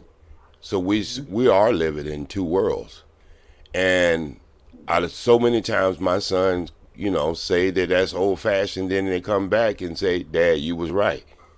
And that's the relationship between, I guess, what the gentleman was just saying and about the movie The Butler. In instance, sometimes our children don't understand they are able to do the things they are able to do due to the fact that we had to build that bridge for them to get there. And yes, there's going to be a disconnect. There's always going to be a disconnect in generation to generation, even from dance, song, and everything else. We have that disconnect because I didn't understand I listened to their music. They was forced their music on me, but I didn't understand it like they understand it because it was a hit for them. It wasn't a hit for me. But when it's all said and done, they didn't understand my music neither. But we all live in a different world from our parents. And the worstest thing we can do as a human being is become our parent. And that's what I don't like to do, but I like to become the most important part of what my parents was trying to teach me. And as I was telling the young man in the comment section, the most pushback I get is from guys who didn't come up from a two-parent household. And that's where I get the most pushback from. Because if you didn't come up in that two-parent home, you don't understand a lot of things I'm saying because you've never seen a loving relationship outside your failed relationship. So how can you have a understanding what a loving relationship is if you always seen a broken relationship? And the only thing you can compare it to is anything you've seen on the movies or magazine shows or tabloid news or whatever, them the relationship you see. So that's what you develop in your mind and what a relationship is based on. Like back in the days, a lot of women did base their relationship on soap operas. had nothing to do with reality of life, but they was at home trying to keep the home, and that's what they took their time looking at soap operas. And a lot of them soap operas they look at didn't have people who look like them. So it was a whole different lifestyle, man. And I just hope in this new year coming together that we have some level of understanding each other, that all the disagreement we might have as human beings or people on this planet trying to move forward, that there's always going to be progress. I'm not going to never stop a young guy from having progress. But what they got to understand, you can't have the cellular phone without having the dial phone. And you got to have some kind of understanding how that phone came to be. And that's where I think the most disrespect comes from. All right, fair enough. Good stuff, OG. I'm gonna let all that ride. And not even. I like going at it with OG, but he came in so much peace and just humility today that I'm not even gonna poke and prod at him. But no, shout out to OG. We gonna pass it down to Fawcett Media in the building. Go ahead, you got the floor, you got the mic. What's good, Bernard? Uncle Stu, OG. What's going on, sir? Hey, what's going on? Peace to you, brother. Peace. Yeah. I was just wondering if this conversation kind of got brought up because kind of the undercurrent that's been brewing in my mind on YouTube, just looking at the tension that's happening recently, like in terms of El Guapo and got King. You know, I don't know if y'all touched on that earlier because I kind of came in a little late. What happened with that? They had a nice little brouhaha on that channel. It wasn't actually King that had the most issue with El Guapo. It was a guy named Daryl Long. Daryl. There you go. He had it out for El Guapo and kind of just threw some shots at him. And I think it breaks down the age. About what? It was about he talked about El Guapo's relationship falling apart and his wife and his woman. He said he could knock his woman, he could get his woman. It was crazy. It was crazy. All right. And El Guapo took that moment. And the reason I'm bringing it up is because El Guapo represents my age demographic, believe it or not. I think a lot of people kind of lump Uncle Stu into an older generation. And Uncle Stu, you're what, 50? You're 50 something? I'm 54. Right. Yeah, some people try to put me in the baby boomers, and I'm nowhere close to a baby boomer. But this conversation, actuality, I was listening to long before the El Guapo. Oh yeah, I know it's been brewing. I've heard it before.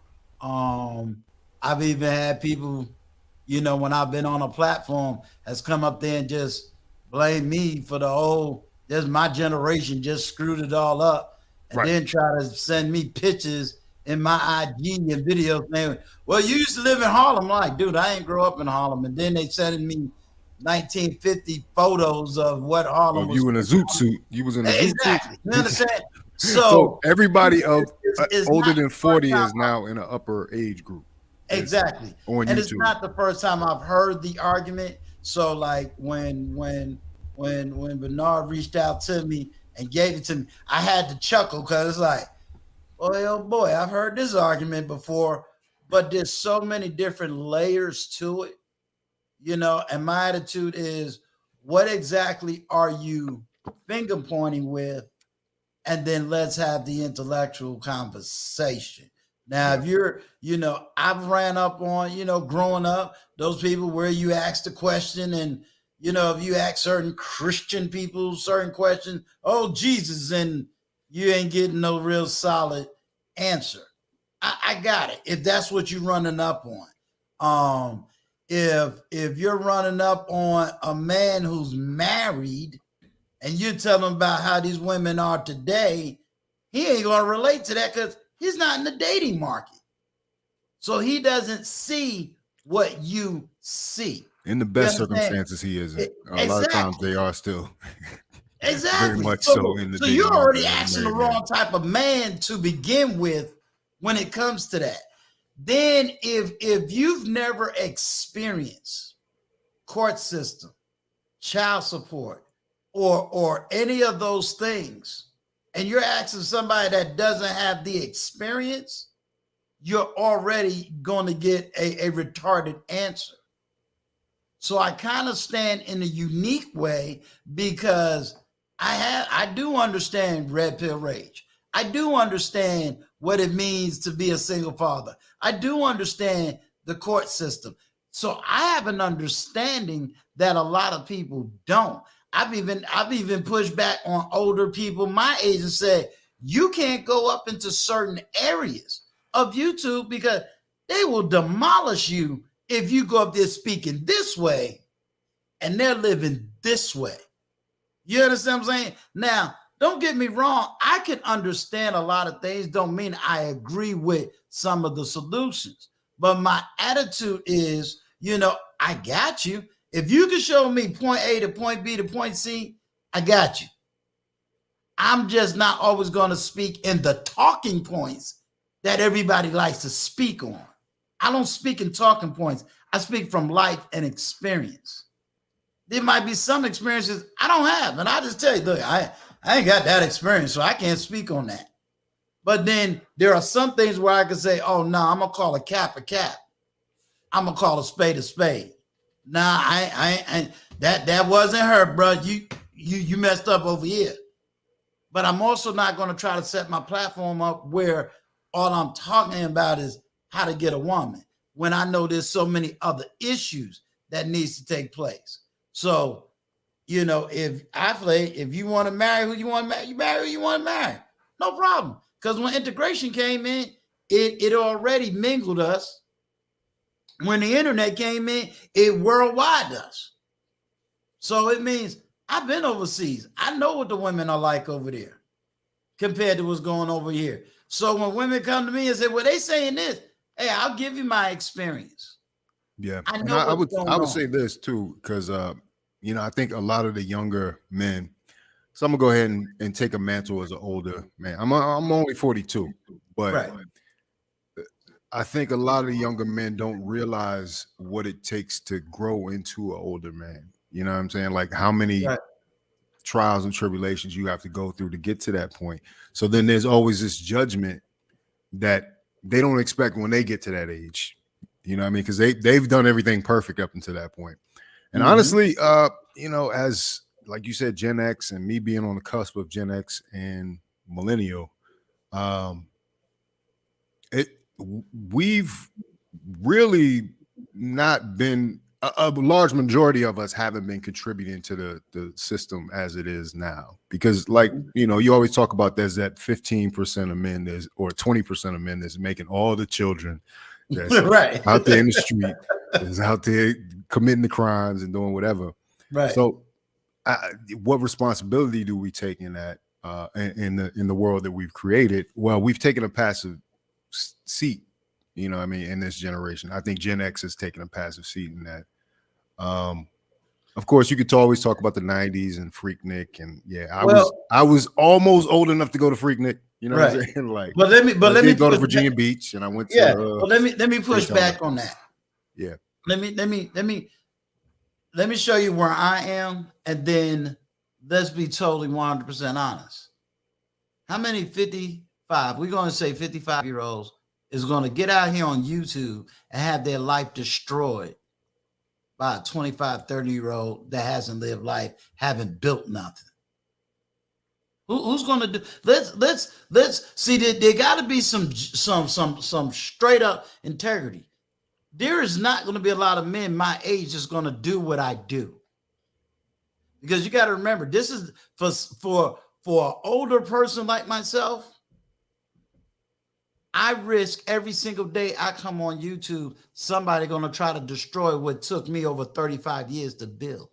Yeah, your presence here is a peace offering. It's almost having the discussion. It's like, I'm exactly here. So, but somebody's going to be mad. Somebody's going to be mad because they didn't build what I built. They didn't do what I do. So guess what? I don't like Uncle Stu. So you know what? I'm going to go find his kids. I'm going to destroy everything he got because I want to be the man. How many 55-year-olds want that kind of heat. But then we sitting up here saying, we want you to help, but at what cost? See, it costs me to stand up here. It costs me my name. It costs me my character. It costs me every single thing in my life to sit on a platform and do what I do. And guess what? It could cost me my life. You understand? Yeah, and I think that's another thing that we understand as older men on the platform is that there are real life consequences to these internet situations. You know, a lot of times I see it and I automatically recognize the threat as something familiar, and I'm like, oh, well, this time to react one or two ways. You know what I mean? To engage or disengage. You know, and that's the thing that in the El Guapo and Darrell situation that was enlightening. And if you, I don't want to suggest anybody, you know, patronize that channel necessarily. I mean, shout out to King. King's cool in his own way. I think he's coming around, and you know, now as he's learning this space. But I think it was masterful for El Guapo to go into the Lion's Den and really face up what would be a troll head on. You know what I mean? Well, let's look at it and really talk about the real world consequences. I want to see what point Fawcett Media is building to. I don't know. No, go ahead. Go ahead. Because I won't even use that as the example. I won't even use that. Wait. Want to know the example I'll use? How many 55-year-olds want to stand up? Bernard? Oh, wait, hold on. Wait, I don't know if it's a delay or if I'm. Everybody can hear me, correct? Yes. Yeah, I can hear you. Okay, all right, yeah, yeah. Fawcett Media. Did you finish what point you were trying to make? For the most part, you mean to talk about that? Oh no, I didn't know if you was no, I didn't. I thought you were building towards a point. I didn't know if you I didn't know if you landed the plane yet. I was just trying to get back. I was just trying to make sure you landed the plane before I moved it on. I wouldn't even use them as the example. How many people want to get out here and be ripped from head to toe the way KS got ripped from head to toe? You understand what I'm saying? How many people want to even, you know, if I don't work, I done retired. Now you want me to get on YouTube and try to educate, and the first thing I see is all of this fighting. I'm seeing the 20-year-olds, young 30-year-olds, and they cussing out 55-year-olds and going to tell them how to buy a house and how to do this. And this dude is already sitting in the house, got family established, living his life, being at peace. And the first thing you tell them is, you don't know a effing thing. Why is he going to go out here and invest money in a studio to do that? And see, that's where when you say, well, this generation, well, you tell me the space that this generation can do that in. Yeah. All right. Yeah. I would just say this, I'd leave it here. I think that really has to do with respect level for Black men in general. I mean, no other group has to respect Black men in that way. So why would other young Black men see older Black men as someone they should respect? You know? Right. Yeah, and that has to do a lot with, you know, my business, of course, media, and the perception that we've had this whole time, you know. So yeah. And some of it is grossly wrong because we don't really we don't ask the question. You know, how did Bernard start the question off? Tell me about you. You got to know me as the individual. You can't make me the collective whole. Then you got to be able to accept it.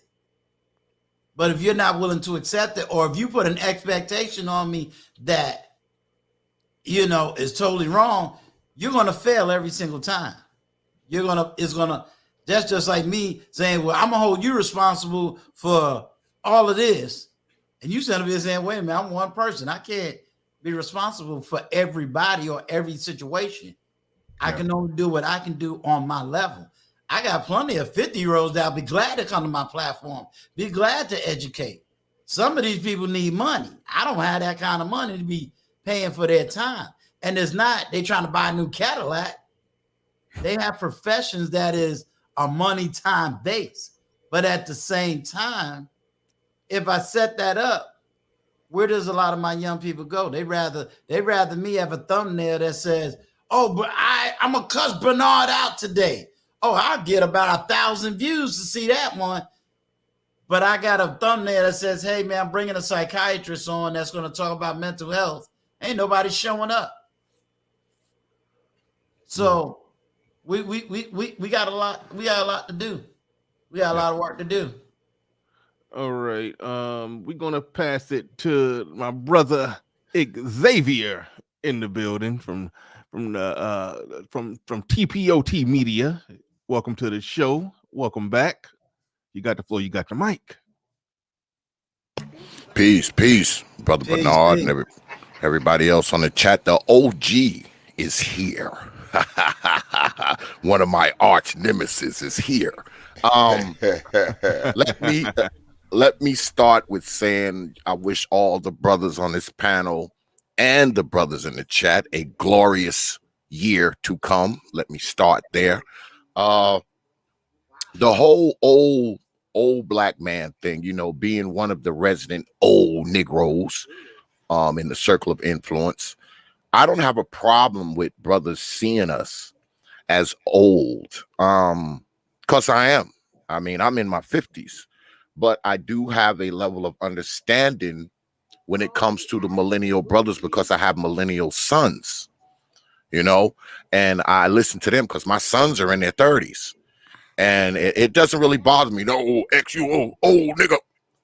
What they don't know is that old man has been my nickname for the past 15 years because I have 2 millennial sons. They don't even call me Pop no more. They call me old man when they call. Hey, old man. Mm-hmm. So I see it as a term of endearment. It doesn't really bother me that much.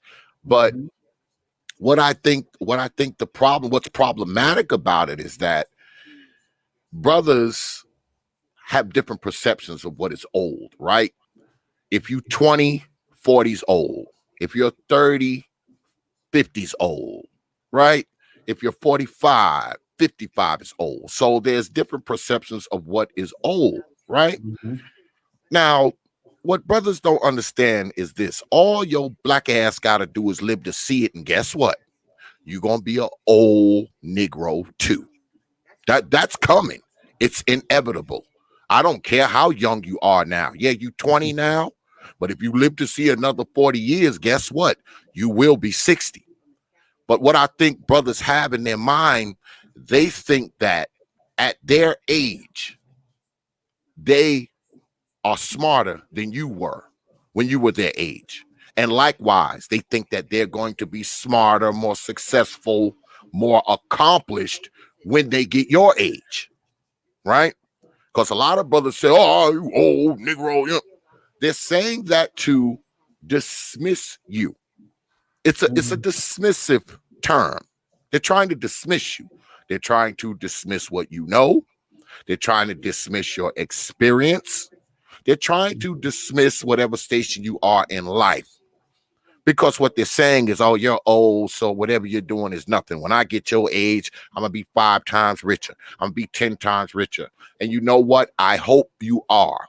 I hope you have more money than me when you get my age. I hope you have a bigger house than me. I hope you have more investments than me. I do. But a lot of these dudes who run around here and talk this old Negro stuff, they're in their late and mid 40s themselves. Now, I'm in my early 50s. A lot of these brothers, 6 years from now, they'll be older than I am now. And they talk, "You old Negro." You're an old Negro too. If you're only about 5 years younger than me, I guess that means you're an old Negro too. And you'll also be an old Negro 5 years from now. So when they talk that old Negro stuff, I say again, it's dismissive. And that's fine. But I tell you what, and I'll shut up after this. Hopefully, you're doing better than me. Hopefully, you have more money than me. Hopefully, you more established than me. Don't let me walk up 7 years from now and your ass out there greeting me at Walmart. Don't let me walk up and see you out there picking up them cigarette butts outside of McDonald's. Don't let me walk up and see you washing cars in your 56. Because if you're somebody who called me an old Negro, and when I pull up in that truck and you the one washing it, I will ask you, how does it feel to be an old Negro and have nothing? But that's all. I think one of the vocabulary words that, first of all, salute to you, and I agree with a lot of things you said.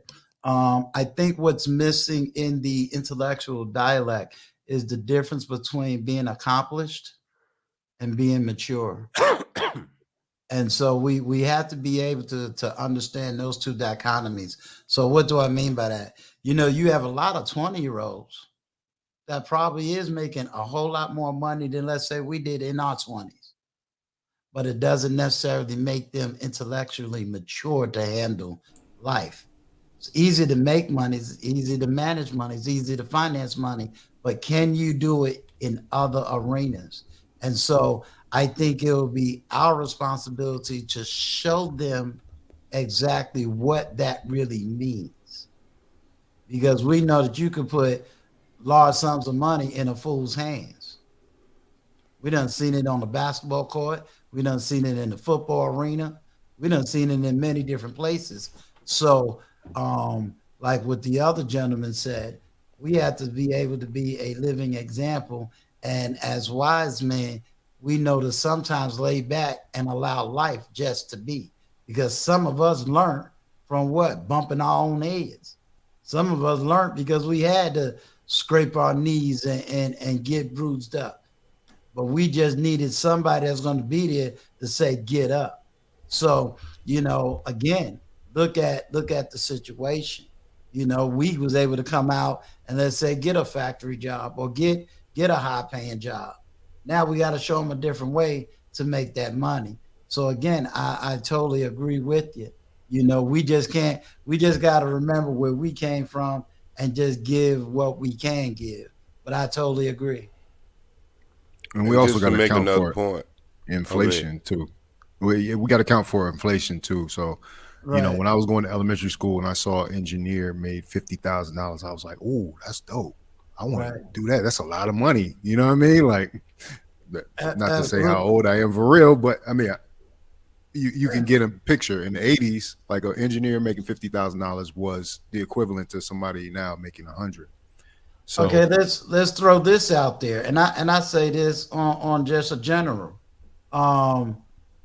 Bernard, what would you think we would be if we had YouTube back in the 80s? What do you mean by where we would be? I don't know. I know exactly what I mean by that is having a space where you can have your own media, where you can kind of communicate, and let's be totally honest, having the ability to be at home and make. Now, I'm not saying I'm making this, so I don't want everybody to think that, but arguably, you can bring home $1,000, $2,000 a month just educating people on YouTube. A lot of us wouldn't be running the colleges and universities. Yeah. So that's what I mean by we're in two different eras where we finally have control of media. We finally got it. Now the question is, what are we going to do with it? So if we're running around acting like fools, then whose fault is it? As opposed to being able to take this information and educate. That's the only reason why I came to this platform, was to be able to educate and narrate. Well, I want to add another point you to see that. what they're doing with it. You see what they're doing with it, right? You can see how some people are. You got some people on YouTube who come here, they're genuine, they're trying to show people stuff. But most of the people that come here, I would say about 80% come here strictly for entertainment. All right? They come here for entertainment to entertain people and or be entertained. That's the bulk of this. I mean, you listen to some of these people, man, you know that media has opened a door for people to come somewhere for not just validation, but come to try to get some answers to make them feel better about what they're doing, make them feel better about what they're not doing more often than not. Therapy. Yes, a lot of this stuff is therapy for people. And see, guys my age, the older Gen Xers, we didn't have media to run to get the answers. Because some people actually do come here for answers. But I believe some people come here just for comfort. They come here for comfort. All right? They come here to hear the things they want to hear. They come here to hear the Black Power talk. They come here to talk about power and building and all this kind of stuff. And most of these people, when they turn this computer off, they're not going to apply one damn thing that you said here today. They're not going to follow one damn piece of instruction. What they're going to do when this stream goes off, they're just going to hop to the next one and the next one and the next one. And those next streams probably aren't even talking about what's being talked about up here. They're going to hop right on to another phase, change another channel and go somewhere where they're talking about something totally different. So I've never really taken YouTube media that serious, all right? I've never taken it that serious because I believe it's just a place to exchange ideas. I think the real work is going to take place on the ground. When brothers meet up, sit down, have a beer, have a cigar, sign some contracts, do some things. I mean, we can be on YouTube all day long, and people want you to get up here and act like this is some freaking board meeting or this is some college course all the time. And that's just not the case. I want to push. But I want to push. OG, I already know what you Hey, want to X, say. I want to say something to you, Already X. know what you I want wanna to say, say OG. something. Okay. Hold on. Go ahead. Go ahead. No, I'm saying you go ahead. You go ahead, OG. I think that's where I made my mistake at, because I came up through media. I worked at my first radio station at age 16, WGIV, Charlotte, North Carolina, where you at right now, TOP. And that's what I always seen media as being a powerful tool.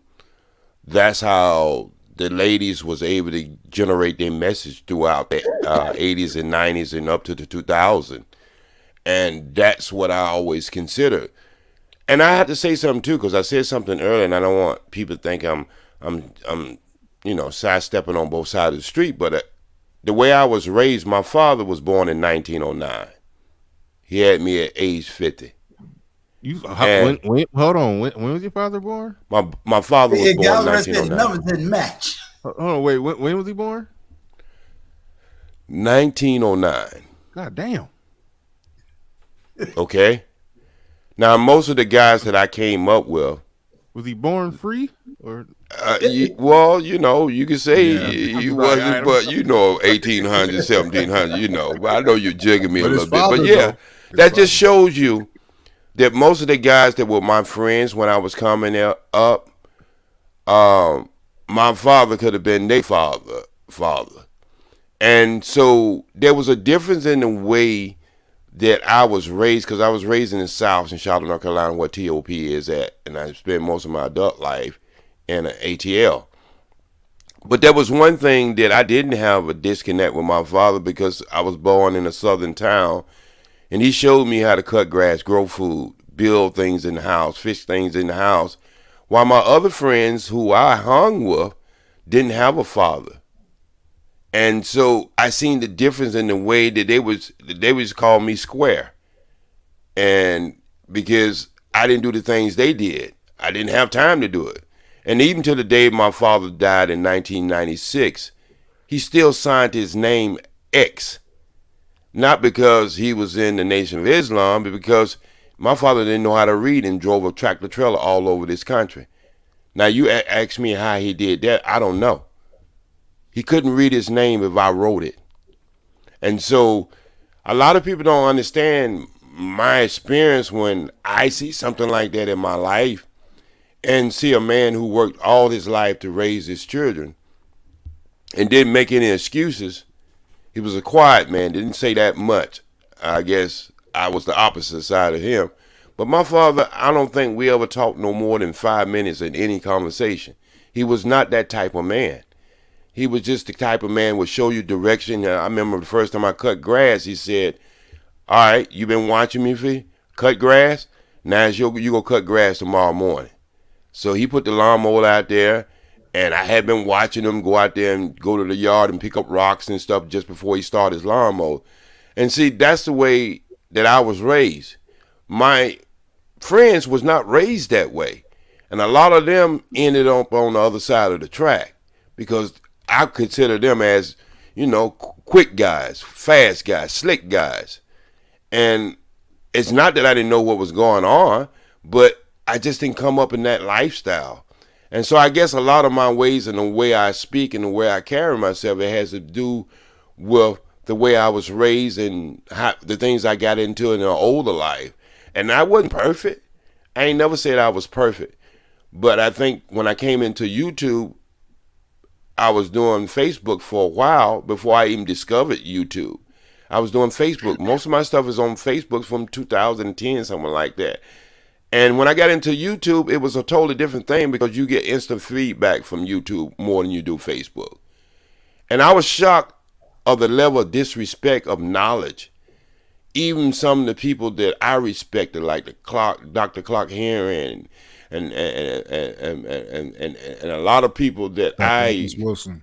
Yeah, and I rose, that I listened to it throughout. And some of these guys that we got them to come to California, I mean, I can't even think of her name now, but she spent her whole life and didn't really make a lot of money speaking to people. But then seemed like all the younger generations, even some of the conscious brothers, I thought they was conscious, they just go with the flow and they start pissing on all our elders, man. Whatever they contribute they life to. Can I break into this? Yes, sir. I want to break into this very quickly. First of all, appreciate everything that you had to say. Going back to the first gentleman's statement, the only reason, sir, that I'm going to push back is, first of all, I believe that my young brothers are doing very well. I think they're just looking for genuosity. They're looking for. Wait, what statement? What statement are you referring the one to? about this is just strictly entertainment? I think it's more than that. No, I said mostly. I said mostly. Oh, okay. Okay. I'm sorry. Mostly. I'm sorry. Go ahead. I just want to give salute because, first of all, I think there is some genuine content creators that is dropping serious knowledge and bringing serious education and conversation into this space. And I think a lot of young men will and is gravitating to those. They are having deep intellectual conversations about some deep sociological issues, and they are looking for answers, and the answers they are given, they want to know how to execute those answers. And what they are articulating, especially to me, and I'm going to say more directly to me, is even if they can't say it word for word, they want somebody to acknowledge their pain, their issues, and exactly how to execute what is going on. I hear you, sir, when you talk about all these professionals, I think they're a little bit sick and tired of the old regiment of exactly what these people that are in colleges and universities and got PhDs, but they never once came down and personally touched, talked, or felt any of these men's pains. They don't understand no Dr. Henry Clark. They're not going to understand all of this stuff. They want to know what can they get right now to solve the issues they're dealing with right now.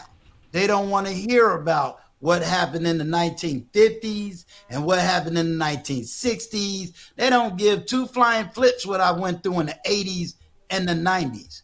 They got problems right now. They want to know how are they going to solve this female problem, and they want to know right now, why are they being ridiculed for making a decision and a choice of saying, hey, you know what? If black women don't love me, then I'll go talk to the Latina. I'll go outside of my race.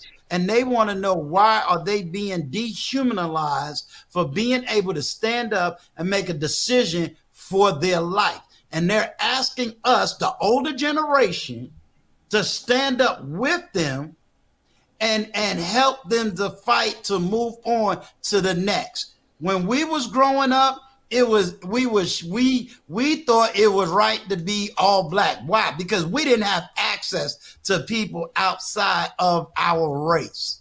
At one time, that philosophy, that theory, it worked.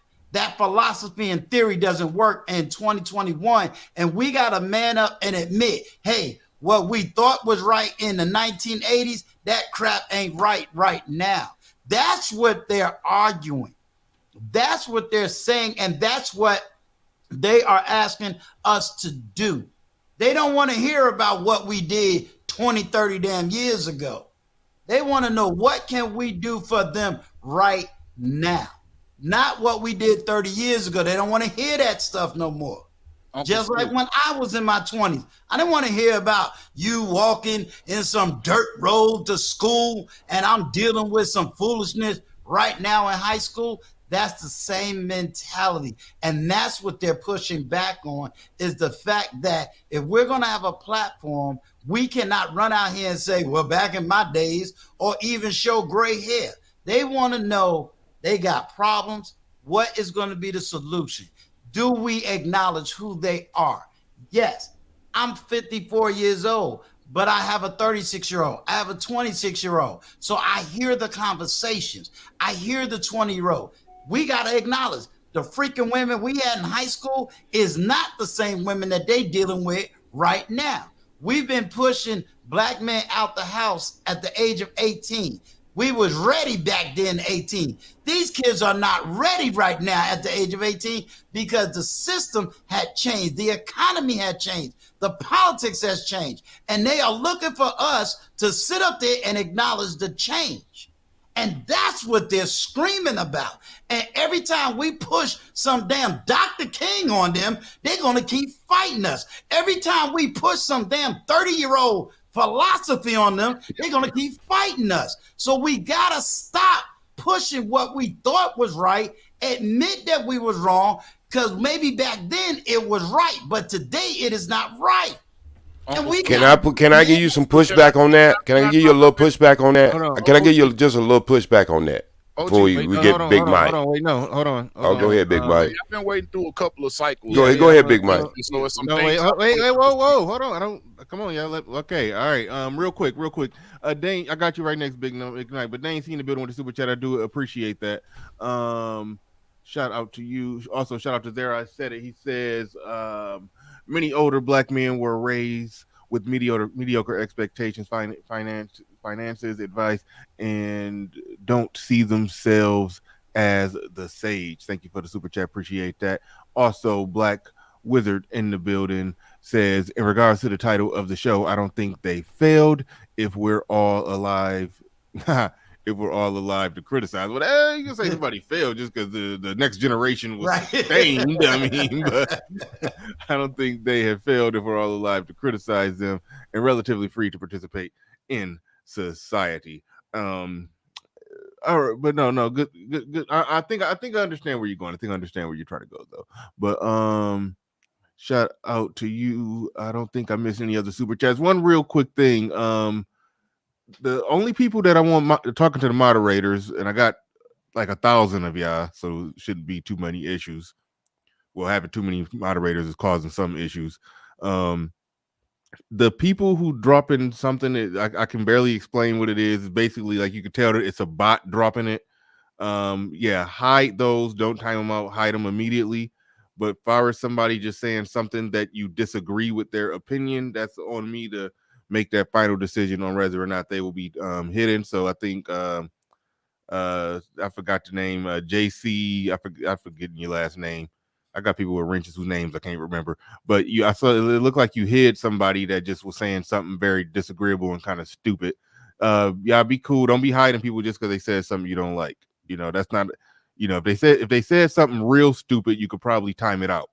but don't hide it. That's my final call if I want to get somebody out of here. But if they bots or saying something that's literally structurally damaging to the maintaining of the channel that can get YouTube knocking my channel, then yeah, I'm kind of cool with that person. I'm cool with that person getting hit. So make sure that y'all using your head on that one. Hide the bots and people who are just clearly trying to destroy the channel. But other than that, just time somebody out if they're getting completely ignorant. Jack Spade in the building. He says the young women of the now are no different than the young women of the 80s and 90s. Come on now, who taught these young women? Interesting point right there. But we're gonna pass this to Big Mike Drop. No, I'm gonna pass it to Big Mike Drop. He's been waiting patiently for a while. Okay. So go ahead, Big Mike. What's up, fellas? How y'all doing today? Hey, how you doing? I think What's I happening? subscribed to you. I'll double check. I'll make What's sure. going on, Big Mike? Peace to you. Peace to y'all brothers, man. It's a wonder I showed up after yesterday, man. I could barely show my face in these streets, man. They gave me a good You good. yesterday. But I think that this conversation is needed today, man, because yesterday was kind of a view of how nobody has any tolerance to listen to, like what Uncle Stu was saying, the story that builds on a story. Like this time period does not exist in a vacuum, and to have to try to even act like it does and give no background to how we came to this position that we're in now is doing the kids or the young guys a disservice, and it's basically keeping them without answers. Like anybody born after the crack epidemic and that's trying to date now is not going to understand how things were before the crack epidemic. Mm-hmm. You got grandmamas now that were born crack babies. You do have to realize this. There's a huge uptick in mental illness in our society. And we've had a generation, I guess a generation or two gap that's been raised with no men. They've been deprived of men. And the men that were around, guess what they were taught to do? Not listen to them, because they were socialized by their mothers who didn't listen to men. So when a man starts to talk and starts to speak, they want the problem solved right now. First of all, I really don't even think it's manly going to anybody else to solve your problems. First and foremost, we're supposed to troubleshoot and solve problems. That's what the women look to us to do. But we've had this generation gap to where there were no problem solvers there. And if the problem didn't get solved immediately, all you had was this continued articulation of the problem. So you got a bunch of brothers who can continue to articulate the issue, the issue, and it just becomes a cycle of articulating the issue. These guys out here are angry. A lot of these guys aren't gaslit. These guys are fuse lit. They're bombs waiting to explode out here. And their survival is just as contingent as my survival. Our survival as black men, period, are contingent upon each other being able to survive and make it. And I say be careful with that terminology, though. That terminology is a little about the fuse and everything. Like, I really don't think anybody is being radicalized in that way in these. Wait, hold on, Big Mike Drop. Were you saying that people are being radicalized in that type of way, like they about to do something? Saying is, no, I didn't mean like that. All I'm saying is that people are stuck in a continuum of rage because they don't have the answer and they don't have the patience to listen for the answers.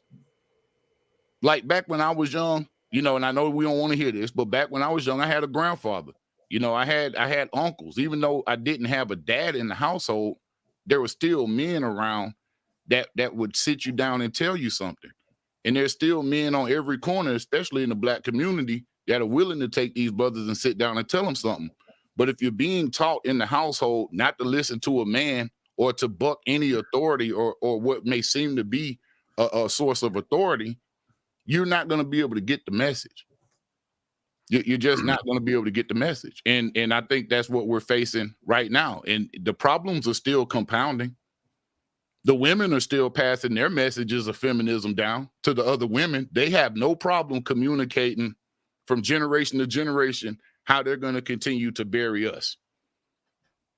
We have a problem communicating with one another of how we're going to overcome this. And now we're even discussing whether we should overcome it or not. Let All me right. Go ahead. ask you. Let me say it this direction. Um, from my experience, from my short time experience being on YouTube, as well as dealing with young men in their lives now, I think that a lot of them, in spite of not having a father, they see what a man looks like. And I think that there's a great deal of young men who, if they hear genuosity, they're going to gravitate to it. And I use and I say that because look at if you look at the success of KS, if you look at the success of Bernard Riley, if you look at the success of, you know, older gentlemen who is coming out in a more conservative look, they're being gravitated to. These numbers don't lie. I think where we have to do is find your lane and stay in and dig. I'm not going to sit up here and jump in every single manosphere lane that I don't have a solution to. All I can do is be the voice, but then also be the solution. You understand? I'm not going to if they come to me and somebody says, like I've had recently, hey Uncle Stu, I'm 28 years old. This is what my generation need. Okay. I'll set that platform up.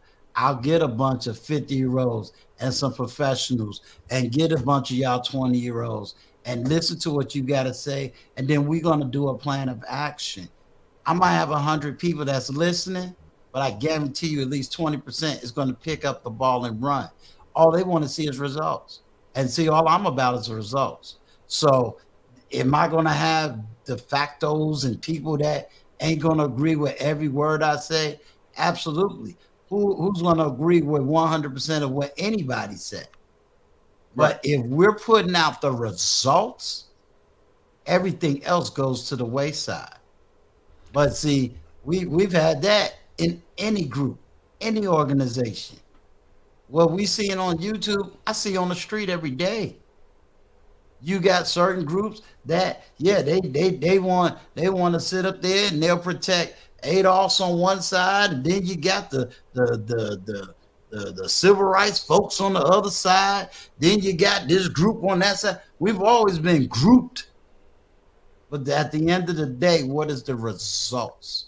And I'm about results. And so I think sometimes we just got to say, what is the plan of action? Let's get the results. We know the mistakes.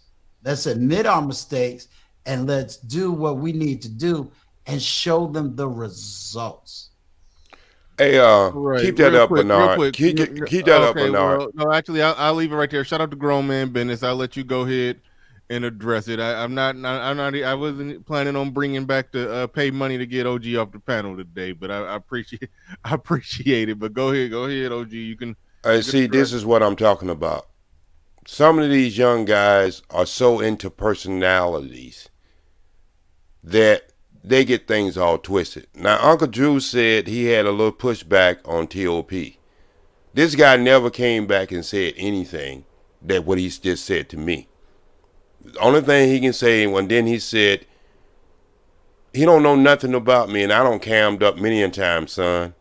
And I guarantee you, any other day that you ever want to do a push-up contest and a body contest or a face contest for your age, I didn't come up like you came. See, Uncle Drew just got through talking about results. Results that I have lived a clean life all my life as far as when it comes to marijuana, when it comes to drinking. I never got involved in any of that because I stayed in sports all my life. And that's how I was able to preserve my body that it still can look in the 30s and the 40s. And I'm not just talking about my body. I'm talking about my face, my health, and everything else. I haven't had a cold in 40 years. I came in to help people to preserve their bodies. I came in to help people to have better health. Okay? So just because you dislike the way I drive my car down the street, don't mean you have to attack me in any kind of way Okay, other than you OG, just... OG. No, can I finish this, Bernard? I understand, but there's no need to get okay. No, I'm not. I'm not going personal at him. I'm just telling him there's no way he don't know how to attack me personally. You started the paying money to drop OG off the panel. No, I don't know. I ain't talking about that part, Bernard. I think the part that he is addressing, that I understand where he's coming from, because I think Uncle Stu really landed the plane really well, and then it like clockwork, you did come. Oh, I got to give pushback to what he did, even though he put it very perfect. He put it very perfect. He put it perfect for some people, but then maybe there's some other people who might want to say, "Hey, Uncle, we go by the Constitution. This is older than anything that you mentioned as far as the way we live." That's all I was gonna say. And Big Mike came in and pretty much said what I was gonna say without using the word pushback. What I'm just saying today is, I lived in ATL. All right, we act as if black men just start to like women outside of their community in 2019. Matter of fact, ATL was one of the most integrated marriages in one city than more than the whole United States at one time in this country. All right, so black men have always had a taste for women outside of their race, and black women have too. So I'm saying, then, even though we put things on a microscope and say people going through something different at any given time in history, whatever it might be magnified now, it's always been in our community. I mean, you can take the movie most people have never heard of, Imitation of Life, and you can remake that movie, and it still will stand within the day what we're suffering from in our community. If anybody ever seen that movie, would understand what I'm talking about. So what I'm saying is, we act like we're in a vacuum, that some of these problems just came up with the crack epidemic. We had a heroin epidemic in this country at one time in New York, way before the crack epidemic. So at any given time, all of us, old or young, will be going through some things that has already have happened. That's all I'm saying. I'm gonna say something, and because you gave an argument, and being that you and I is the same age, I can use these words. It's very disingenuous when you talk about interracial marriage. It's always been around. So let's expand that argument. Black women can marry a black woman can get with a white man, and she will become vice president of the United States. A black man get with a white woman, and to this very day, he is the most disrespected, over-policed individual when it comes to marrying outside his race. Let's not lie to them. When it comes to black men marrying outside their race, that brother is no longer a part of the race. So let's not act like, you know, we can go and get a white woman, Spanish woman, or any other woman and still be treated as a human being. Let's be honest. If Barack Obama was married to a blonde-haired, blue-eyed woman, would he have been the president of the United States? The answer to that is no. We need to be totally honest and tell these men facts. The fact of the matter is that black men who dares to date outside their race, once he do that, he is excommunicated outside of that group. Now, why is it that a black man is excommunicated, but not a black woman? I'm sorry, sir, but you got a vice president that is not married to a black man, and they said she was the woman. And guess what? She's vice president. And the moment she raised her right hand, all of a sudden, the only thing on mass media was the fact that her mother was Indian. You tell me a black man that can marry a black woman, right, a white woman, and still be respected as a black man. Are you kidding me? You're talking about Harris, right? Are you talking about Harris? That's what these young men. I'm asking you, are you talking about Harris? Yeah, he's talking about Harris. Are you talking about Harris? And that's okay, so do you know her? Do you know her history? Do you know her history? OG, you cutting them off. Okay, go right. Finish. That's what these young men are speaking to. They want to know, can they be treated equally if they make a choice not to marry a black woman, can they still be called a human being? Can they still be called a man? And the reality is, sir, we have to be honest.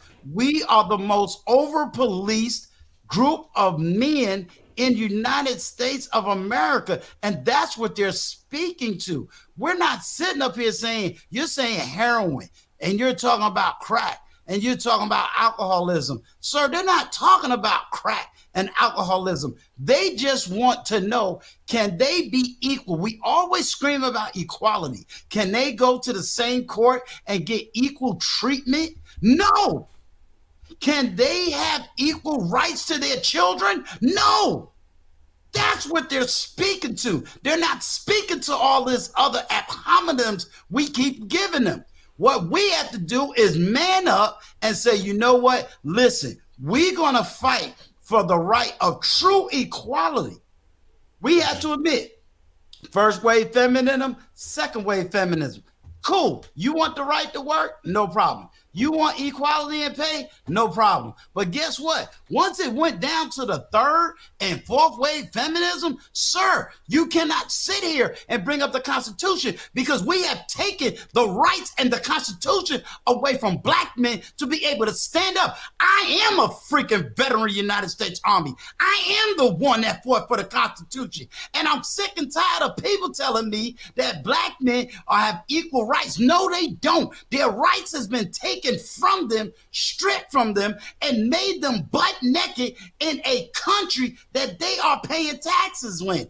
This is why we say no representation without taxation. Why? Why do we say this? Because the fact of the matter is the court system is crooked. Bottom line. And they're saying for us as older people to stand up and fight for their constitutional rights. Stop making excuses. So you saying to me you don't know nothing about me. Let me just give you some little background. My wife was a Spanish woman. I do have a daughter that's 22 years old, that not even had a boyfriend. Now you want to talk about the court system? I did win what I would call 100%, because I got physical custody of my child. Because I did the research. I joined a black organization, My Child Say Daddy, and went down there and pulled the baller and the Pampers from the baby's mom. But with that said, I did have a mom who had the same religious lane that I had. So when the child did go back to her, she raised her in the same manner that I would have raised the child. So when you start talking and you throwing arrows at me, telling me the things, you say you like results, sir. You say you like a experience, and you say you like people who have did something maybe be different than someone else. I came on YouTube trying to help young men how to go down there and finagle themselves in that courtroom with some serious tips how they can go to that courtroom and win the custody a lot more than they would do with a lawyer sometimes. So when you start saying that these guys want to have, they want to have answers, well, you're taking it from a man who was married to someone outside what you would consider his race, if she was Spanish, Mayan, Aztec, Mexican. No one looked at me in the nation and wanted to kick me out of the nation because that was my wife. I didn't get stopped by no more police with her in the car because she was of the brown skin. So what I'm trying to say is, I understand what you're saying, and that's what I think I could offer people, because maybe you don't have that experience. Maybe there's some other guys who getting on the YouTube, older guys who just thinking about 1950. I'm saying is, on the course of life, you go always have some people who have experience and don't have experience, but don't put us all in this wrapping paper where you think I'm just coming from being an old boomer baby or whatever you might think I am. I was just what you was just talking about. I was just the same thing you was talking about these young men going through. Now you gonna say with me having a woman that was a Mexican Aztec that I didn't I didn't get strange looks from the Mexican community. I didn't get strange looks from the black community. But if you know anything about Harris, you would have known that there was a black man who pushed her. She slept her way all the way through California. And see, this is where I'm at. If you know the history of her, it has nothing to do with the white man. Really. It was her whole career. She slept through her whole career. And everybody know that from California. That she was uplifted by a black man to do what she's doing now. This is what I'm going to say. And it can be shown on my platform. When a situation erupted, I immediately put a psychiatrist on my platform, not once, but twice, so that I could open up the doors for mental health. I did this before O'Shea Du Jackson even talked about it. What these people are looking for now is the A, the B, and the C. They're not looking for what I did, because I can admit that I was in a different situation than most of these men were in. They're looking for the A, the B, the C. They're just not looking for me to sit up on my soapbox. What they want is they want a plan of action. Do you have on your platform a step A, B, and C? Are you doing this? If you're not doing this, all they're saying is that's an echo chamber. That's what they're pushing back on. And if I got 26 people in my house right now, brother, who are mentally challenged. I'm in that arena. And everybody know my receipts of that. I got people knocking at my door every day when I'm on this platform. I got a cabinet so big, bigger than a queen size bed with medication, meds, from everything that you want to think of. And what I do with these people who do have mentally challenged, I try to give them alternative outside of the meds that they are taking. I got people from all corners of life, mostly black men here in California, that people have thrown out that have some type of mental challenge in their life. A lot of them just been passed over. And they're in my house right now. So I put in the work. So when these brothers get out here and they hoop and holler, these brothers jump from one platform to the next platform, I got to question them and ask them. I'm retired. I don't get paid 1 cent for what I do. That's why I got the respect of my house. Because they know they've been passed around from house to house, institution to institution.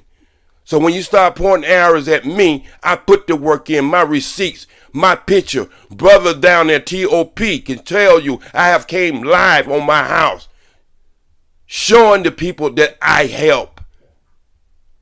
And I don't look for no kudos, man. I don't look for no pat on the back. I do this from my heart.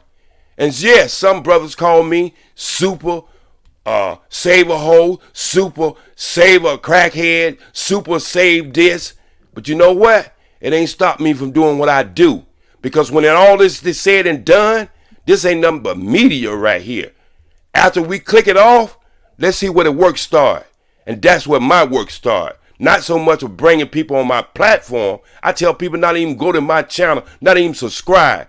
Because I put my work in at my house, not on a damn YouTube. Can I just interject for a second, Brother Bernard? Go ahead, Brother Xavier. I'll say this when it comes to, because I'm sitting here, I'm listening to Brother Uncle Stu, and of course the OG, my arch nemesis. Brothers have to decipher for themselves, right? Not everybody speaks to every audience. You got brothers like Uncle Stu who have one message. You have the OGJ Speed who has another message. I have a different message. The other brothers up here have a different message. You have a different message, Brother Bernard. And what I think people need to discern for themselves, not just who to listen to, but more importantly, who not to listen to. So I think that's where we are as far as YouTube is concerned, because not everybody's going to speak to you. Some young folks don't want to hear a damn thing I got to say. Some young folks don't want to hear a damn thing Uncle Stu has to say, or Jay Speed for that matter, or you, Brother Bernard. And I think what often happens is we want to get ourselves in a place where we think that everybody is needed. Newsflash, some of us don't need none of you Negroes. Then again, there's some of us who need all you Negroes. And I think it's a thing where people have to discover for themselves. If you like Uncle Stu, listen to Uncle Stu. If you like Jay Speed, the 5 of you who like him, listen to Jay Speed. Thank you. Thank you. Listen to the OG. If you like me, listen to me. I mean, I don't have a problem with it, especially when us older guys, because like I said, I have millennial children. Okay. One of my kids is a Gen Z. So I get it. All right. I don't have a problem with the fact that I'm considered an old dude, because guess what? Younger folks, they represent the future. Brothers like me, I represent the past. And I understand that. And what we need to understand as older people, that some of us, you know what we need to do? Get the hell out of the way. But that's all.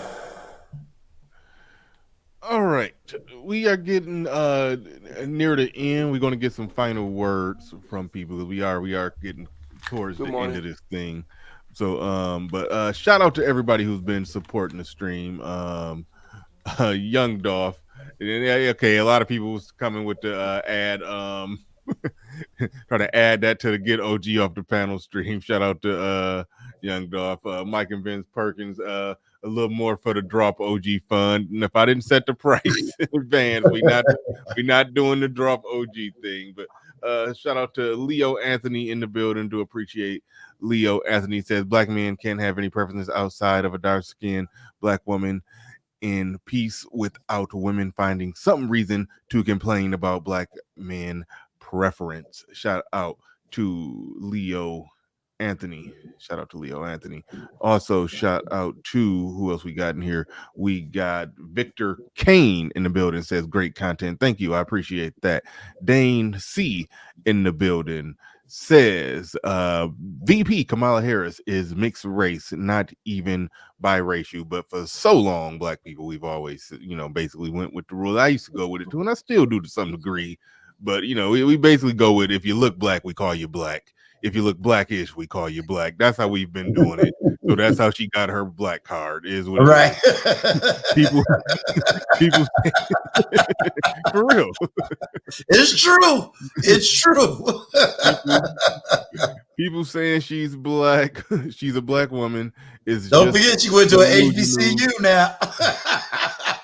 Just delusional. Yeah, so did what's the chick that faked it till she made it?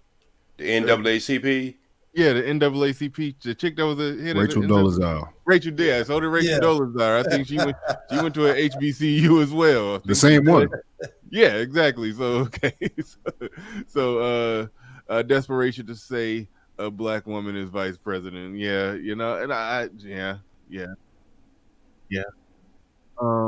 Where we at? Shout out to everybody else who super chatted. I'm trying to work my way down to you. And shout out to James Swan, became a member. Shout out to everybody becoming members. I appreciate each and every one of you. James Swan just became a new member. Shout out to that brother. Shout out to Captain Cisco in the building. He says drop down J Speed. It ain't happening today. It ain't happening. I'm going to start back putting prices on his head. And KD came through, says adding to the Drop OG pot. I think they got it up to about $50. They got it up to about $50 today. Get 200. That'll make your bank account look good. We ain't gonna let them out cheap. We're gonna hurt the eardrums till they get 200. All right, we're gonna do last words. We're gonna start. And I was kind of keeping, because I do want to shut it down right at the 3 hour mark. So the stream is at the 2 hour and 48 minute mark. So I do want to shut this down. So yeah, keep it brief as possible. If everybody can get it in about 2 minutes. 2 minutes tops. If you can do it less, that would be great. But let's keep it brief. We're gonna start with Big Mike drop and go around and work our way around to Uncle Stu, and then do last words from there. So go ahead.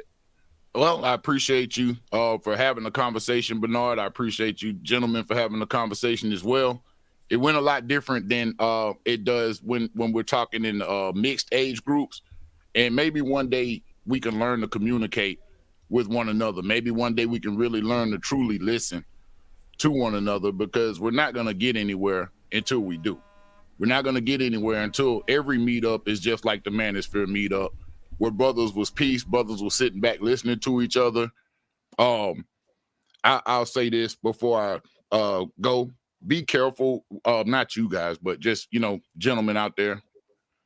Don't go to the sign language. I see a lot of sign language between the young crowd and the older crowd, and it starts with the shame, insults, guilt, and need to be right.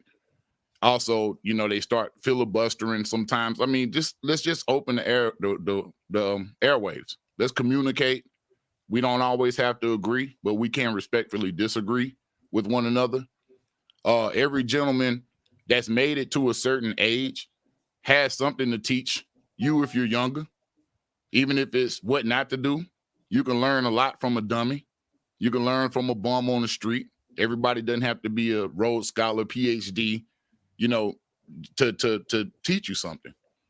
But we do have to find and look for the value in one another and stop looking for what we don't like. Eat the meat, spit out the bones. I appreciate y'all, gentlemen, for opening up the panel to me. All right, and thank you for coming on. Appreciate you as well. Peace, brother Xavier in the building. Go ahead, you got the floor, you got the mic for your last words. Yeah, man, I won't keep it too long. As always, Brother Bernard, I appreciate you having me on, my brother.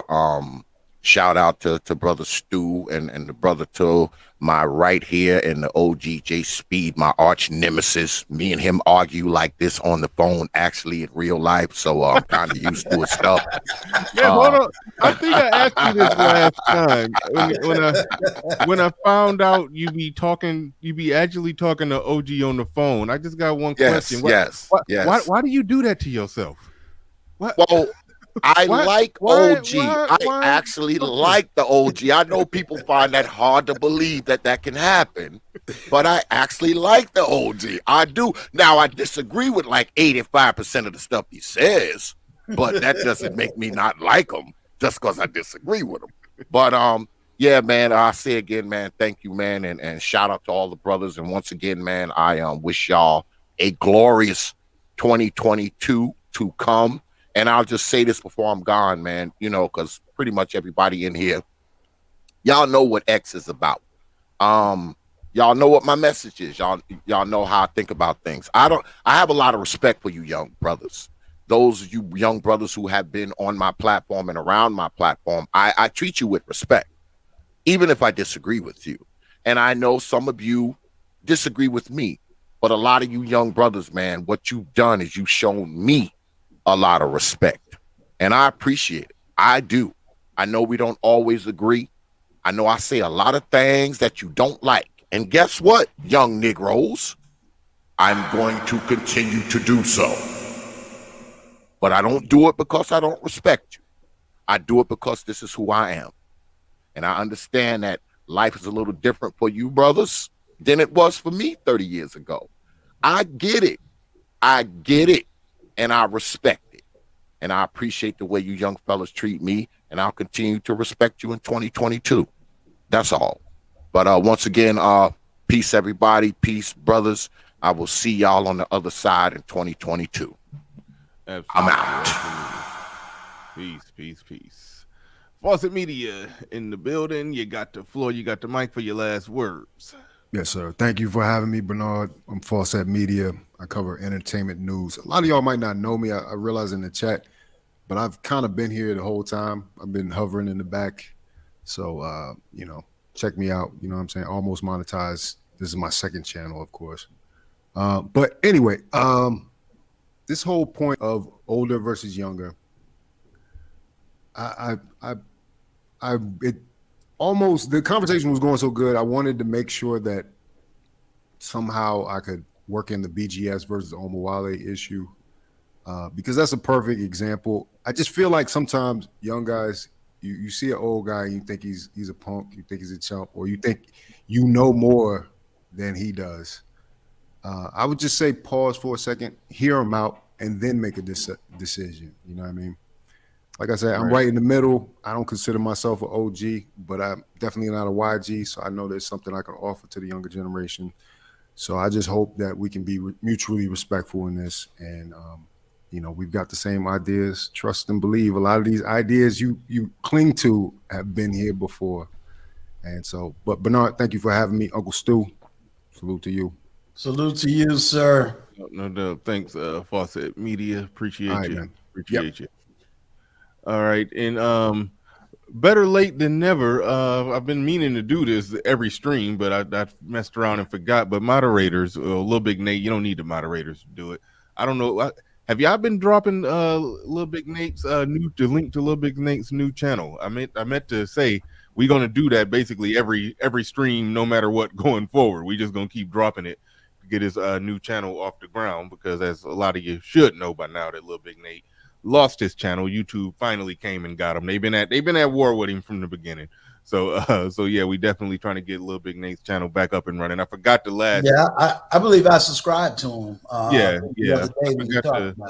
I forgot the last couple of streams to remind the moderators to be dropping Lil Big Nate's channel in there. So y'all go ahead and start doing that. And Lil Big Nate, you always could do it, you know. So, but moderators, Gail, RM, and the moderators, y'all know the deal. Y'all know the deal. You always dropping Lil Big Nate channel in there, reminding people that he lost his main channel and he's trying to get this one up and going. So, but all right, OG, you got the mic for your last words. Keep it brief.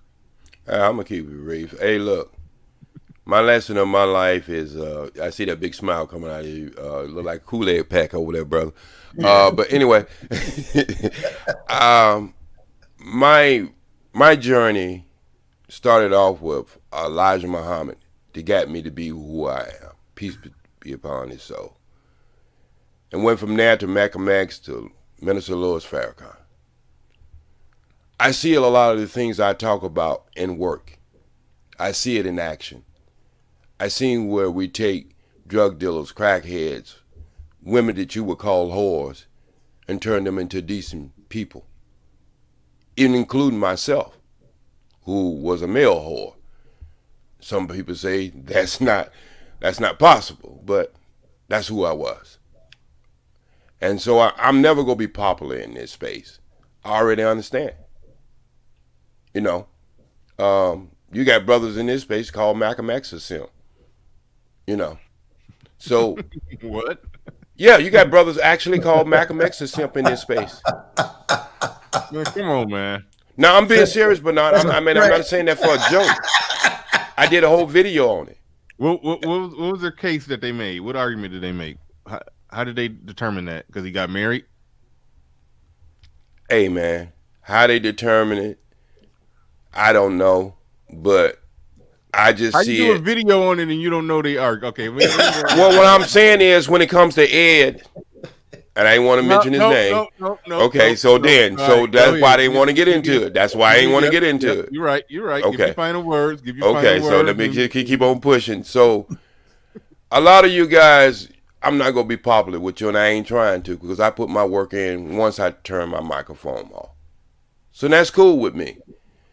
When people come along in life and do things a little different, they're never going to be popular. But in the end of the day, we'll see somewhere down in the future who is on the right side of history. And that's all I got to say. All right. Thank you. Thank you, OG. Thank you, OG. Appreciate you. All right. We're passing it to Uncle Stu, the keynote speaker of the day. You got your final say, the final words, man. Well, I just want to do what I formally say before I pass it to you. I got to thank you for this. Was extremely last minute. It was after minute. I can't even say I hit him up yesterday. It was today when I hit him up. It was after midnight, and I was shocked that he got back to me. You know, it was well into the AM. We was communicating. I don't know what you was doing up that late. I don't know why I was up that late.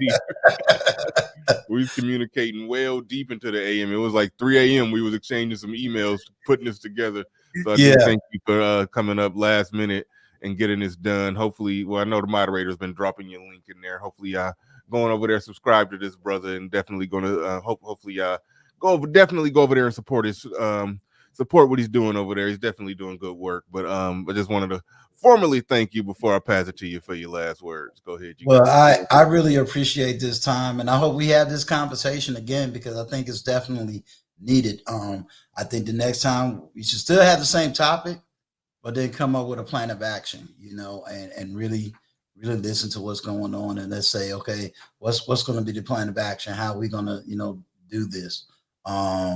I'm just one man trying to hold it down, but I'm also trying to build networks at the same time because everybody needs everybody in order to get things accomplished. So I just appreciate having the opportunity to, introduce myself to your people and being able just to express myself on this matter. As I said before, I know that this is a topic that's always been around and I've heard about it. So it's finally good that we get that conversation out and, see what the feedback really is. All right. And with that said, ladies and gentlemen, we are about to get out of here. We are exactly at that 3-hour mark. So I got to shut this thing on down. I'd like to thank everybody who supported the stream in any way, shape, or form. Whether you like, share, subscribe, super chat, cash app, hit the like button, or just watch with indifference. I still appreciate you. Shout out to Joe Ethereal. I normally don't call someone the sponsor of the show. I used to do that, but I give Joe Ethereal that. I give him that tag today, dropping that $101 cash app on me. Shout out to Joe Ethereal. Shout out to KD who dropped a $40 cash app today, a $50 cash app yesterday. They always drop like 40, 50 on the cash app. Definitely appreciate that, brother. Appreciate everybody who supports this black male media. Y'all are the heartbeat of this thing, man. Y'all are. So I do appreciate each and every one of you, and we are out of here. Peace. We gone.